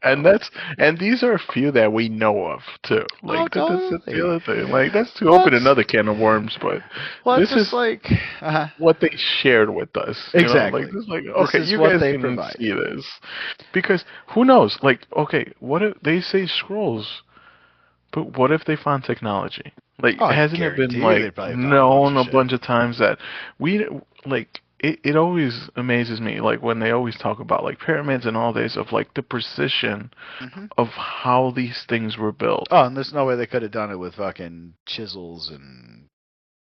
So you're telling me that all these findings, we just find manuscripts, and scrolls and, like, let's say jars and stuff like that, well, and we haven't found a piece of technology that they used to use to create, like, to. Have you still not looked up the Antikythera mechanism? I'm going to take your I don't silence think as so. a no. Okay. So the Antikythera mechanism was actually like a computer from the Greece days. Greece, when they the Greek days before all of technology supposedly hit us, where they could actually map the entire celestial sky. So they knew exactly what was happening exactly when. Just kind of like how the Mayans knew what was going on way back when with their technology that they had. It's just funny when you think about it and you think, oh, so all these guys were able to come up with all these little devices and all these little things to figure out the skies, but yet we need a computer program to tell us how to do it, right? We're advancing, Eddie. We're getting smarter. It's just unreal. They're dumbing us down as we go, as they reset our population. They kill everybody off, and then they bring in another dumb group, and they don't tell them anything, and they slowly piecemeal it out, just like the directed energy weapons, just like everything. It's just they slow roll it to us because they figured out that our last reset, they gave the information out too fast, so we had to kill everybody off again. So really, go look at the orphan trains in the 1800s. Go look at the insane asylums in the 1800s. I can't find it. Hopefully, I'll find it one of these days. But it was like a list of things that you could be put in insane asylum for in the 1800s, and one of them was like reading a novel. So it's like you read a book, so now you can be put in a goddamn insane asylum. Are you out of your fucking mind? It's like, but no, there was like stupid things like that you could be put in an insane asylum. They would just put you there because they wanted to get rid of the information. That's it. And then they have all these wars at the early 1900s, right, to get rid of the people that had information of what was before, and then they start anew, and then they can teach people whatever they want to teach people. And they don't teach them about the Dead Sea Scrolls, that's for sure. It's weird. Of course not. It's weird stuff, man. So Well, yeah, guys, I think we just got to say thank you for watching. That's it, man. That's kind of where we're at. So yeah. Thank you for watching. Hope you enjoyed one more of these. I know I enjoy them. I they're know fun. So hopefully there's people that enjoy it as well as. Yeah, we will continue to have more people watching. That's for sure. And we appreciate you. Thank you so much. We love you guys. And we hope you have a great rest of the day. Take care. Peace.